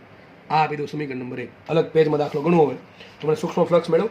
મતલબ એમ થયો કે આ સળિયાના કારણે જે પ્રવાહ ઉત્પન્ન થાય, સળિયામાં જે પ્રવાહ વહે છે એના કારણે આ સૂક્ષ્મ પટ્ટી પર આટલું બી ઉત્પન્ન થયું, એના કારણે એ પટ્ટીમાં આટલું ફ્લક્સ હશે. કેટલું ફ્લક્સ હશે? μ0 IB upon 2π into 1/x dx. મારે શોધવું છે આખા ગૂંચળામાં કુલ ફ્લક્સ. લખું છું અહીંયા. જો નાનકડો પ્રશ્ન આપણે પૂછી શકીએ કે આ એક ગૂંચળું આ પ્રમાણે ગતિ કરે છે તો ગૂંચળા સાથે સંકળાયેલું ખાલી ફ્લક્સ શોધો. આ બીજો પ્રશ્ન છે, EMF શોધો. એ થોડુંક એક સ્ટેપ આગળ છે. ખાલી તમને આટલું પૂછી શકે કે આ ગૂંચળા સાથે સંકળાયેલું ફ્લક્સ કેટલું છે. લખું છું અહીંયા, લંબચોરસ ગૂંચળા સાથે સંકળાયેલ કુલ ફ્લક્સ. એટલે આ સુધી નાખીએ આપણે. મને આવો ક્વેશ્ચન પૂછાણો તો આવું કરવું પડશે. ચલો કેટલું ફ્લક્સ આવશે? તો ફાઈ બરાબર શું આવે? સંકલન d5 વોટ ઇઝ d5 આટલા છે. મૂકી દો કિંમત અહીંયા, મૂકી દઉં છું અહીંયાથી. કેટલા છે? μ0 IB upon 2π into 1/x dx. બરાબર ને? આવું થશે. ઓકે, ચલો કરીએ સંકલનનું. તમને કુલ ફ્લક્સ મળે. જો આ ક્યારે કરવાનું? તમને ચોખ્ખું પૂછ્યું ને કુલ ફ્લક્સ તો જ, બાકી નહીં. બરાબર? તો ફાઈ બરાબર આવશે, કોમન કાઢી લ્યો, μ0 IB/2π. આટલું કોમન કાઢી નાખ્યું. અહીં શું વધશે? 1/x dx. શું વધશે? 1/x dx. થઈ ગયું કે ન થઈ ગયું આટલું? ઓકે, ચલો આગળ શું કરશું બોલો હવે. 1/x નું x સાપેક્ષ સંકલન શું થાય? અને એ પહેલાં મૂકી પડે લિમિટ શું મૂકશું? x ની લિમિટ. જેની સાપેક્ષ સંકલન થાય એની લિમિટ મૂકવાની. જેને ખબર ન પડે તો જેની આગળ dy ની લિમિટ મૂકો. તો કોની લિમિટ મૂકશું? x ની. x શું છે? પટ્ટીનું અંતર. હવે પટ્ટી ક્યાં ધારી શકો તમે? ગૂંચળાની અંદર ધારવી પડે. અહીંથી પટ્ટી ધારશો તમે? કે છે જ નહીં. તો પટ્ટી ધારી શકો તમે અહીંથી લઈને અહીંયા સુધીમાં. પટ્ટી ધારી શકો અહીંથી લઈને અહીંયા સુધીમાં. અને આનું અંતર શું હોય? સળિયાથી L. અને આનું અંતર શું હોય? A+L. લિમિટ આવશે A થી A+L, સોરી L થી L+A. આવી લિમિટ આવે. તો માટે ફાઈ બરાબર આવશે μ0 IB upon 2π અને 1/x નું ln x. લિમિટ આવશે L થી L+A. બરાબર? થાય વાત થઈ ગઈ પૂરી. એક વખત મૂકો L+A, માઇનસ કરીને મૂકો x દેખાઈને L. તો ફાઈ બરાબર આવશે μ0 IB upon 2π કૌંસમાં ln L+A minus ln L. બરાબર ને? તો ચલો જવાબ આવશે. માટે ફાઈ બરાબર ફ્લક્સ બરાબર μ0 IB upon 2π ln L+A/L. મસ્ત દાખલો છે ને પૂછે એવો દાખલો છે. આટલું ફ્લક્સ ગૂંચળા સાથે સંકળાયેલું હોય. સળિયાના ચુંબક ક્ષેત્રના કારણે અથવા સળિયામાં વહેતા પ્રવાહના કારણે જે ચુંબક ક્ષેત્ર બી ઉત્પન્ન થાય છે એના કારણે આ જે ગૂંચળું છે, લંબચોરસ ગૂંચળું, એમાં આટલું ફ્લક્સ સંકળાયેલું હશે. કેટલું હશે? μ0 IB upon 2π ln કાઉન્સમાં L+A into L. એટલે આપણને ફાઈ આટલું મળે છે. હવે આ ફાઈ પરથી EMF કીધું શોધું, ચલો શીખવાડી દઉં. અહીંયા અલગ પેજમાં હું EMFની ગણતરી કરું છું. તો આપણને જે લંબચોરસ ગૂંચળું છે એની હારે સંકળાયેલું કુલ ફ્લક્સ મળી ગયું. ફાઈ ઇઝ ઇક્વલ ટુ, અહીંયા લખ્યું છે μ0 IB upon 2π ln L+A upon L. અથવા હું આ પણ લખી શકું છું. તો હું આ પદ લખું છું, μ0 IB upon 2π ln of L+A minus ln L. આ પદ બરાબર છે. તો આ પ્રમાણે મળશે આપણને. હવે તમારે આને શું કરવાનું છે? વિકલન કરો તો શું મળે? EMF. તો E બરાબર શું આવશે? d∅/dt. અથવા એક જે જોતું હોય તો આગળ માઇનસ લખા નાખો, માઇનસ d∅/dt. જો કે માઇનસ શું બતાવે છે? લોરેન્ઝના નિયમની શું કહેવાય હાજરી બતાવે છે. તો કામ કરીએ માટે કરીએ આપણે માઇનસ d∅/dt. ફાઈ છે μ0 IB upon 2π. અહીંયા આવશે ln L+A minus ln L. બરાબર ને? આવું થશે. ઓકે, તો કે આ તમને છે ને દાખલો પૂછે તો દાખલો આ પૂછશે, આ દાખલો નહીં પૂછે. બરાબર? એ પાકું છે કે આ તમને પેલું પૂછશે વધારે પડતું કે ભાઈ જે ગૂંચળું છે એની સાથે સંકળાયેલું ફ્લક્સ કેટલું છે. તો આ તમને વસ્તુ પૂછશે વધારે. ફટાફટ આપણે ગણીએ તો આમાંથી μ0 IB upon 2π કાઢીએ કોમન. ફટાફટ મેથ્સ વાળાને ખબર હશે ln x નું સંકલન શું થાય? સોરી, વિકલન શું થાય? 1/x. તો ln L+A નું વિકલન થશે 1/L+A. અને અહીંયા L+A નું અલગથી આપણે t સાપેક્ષે વિકલન કરવું પડે. તો L નું વિકલન થશે dl/dt અને A નું વિકલન થાય 0. બરાબર? એ તો અચળ છે. માઇનસ એનું રાખીએ ln x નું વિકલન થાય 1/L ઇન્ટુ વિકલન આવશે dl/dt. હવે આપણે ખબર છે કે જે પેલું એલ શું હતું, યાદ કરો એલ શું હતું, અંતર હતું ને, એલ હતું અંતર, અહીંયા નથી, અહીંયા છે, હા અહીંયા છે, એલ છે અંતર, દેખાય છે તમને, એલ અંતર છે, બરાબર ને. તો અહીંયા અંતર અચળ નથી, વસ્તુ છે એ વી વેગથી ગતિ કરે, આખો જે ગૂંચળું છે એ વી વેગથી ગતિ કરે છે, તો આપણને એલનો ઘટાડો ટી સાપેક્ષ શું આપે, વેગ આપે. તો એ જ વસ્તુ લખવી પડશે અહીંયા, તો લખી દઈએ અહીંયા કે ભાઈ ડીએલ બાય ડીટી બરાબર શું લઈ લઉં છું, ડીએલ બાય ડીટી બરાબર લઈ લઉં છું વી. તો અહીંયા પણ વી મૂકવું, અહીંયા પણ વી મૂકવું, એમાંથી વી કોમન આવશે તો છેલ્લો જવાબ આવશે, માટે ઈ બરાબર માઇનસ મ્યુ 0 આઈ બી અપોન 2 ઇન્ટુ વી, કાઉન્સમાં આવશે 1/L પ્લસ માઇનસ 1/L. આ તમારો જવાબ થઈ ગયો. પણ મારા મતે આ દાખલો નહીં પૂછે તમને પહેલો એટલું જ પૂછશે કે ભાઈ ઈએમએફ કેટલું સંકળાયેલું છે, બરાબર, કેટલું, સોરી ઈએમએફ નહીં પણ કેટલું ફ્લક્સ સંકળાયેલું છે વસ્તુ સાથે, બરાબર. અને 2 દાખલા અહીંયા ગણાવી દીધા સામસામે, બરાબર છે. તો એકમાં તમને ઈએમએફ મળી ગયો આટલું, અને અહીંયા ફ્લક્સ આટલું. આ વસ્તુ આઈએમપી છે, મગજમાં રાખજો, આ વસ્તુ આઈએમપી છે. ઓકે, તો આપણે લેક્ચર અહીંયા રાખીએ, નેક્સ્ટ લેક્ચરમાં આપણે વસ્તુને આગળ વધારીશું, નવા દાખલા ગણીશું, બરાબર છે.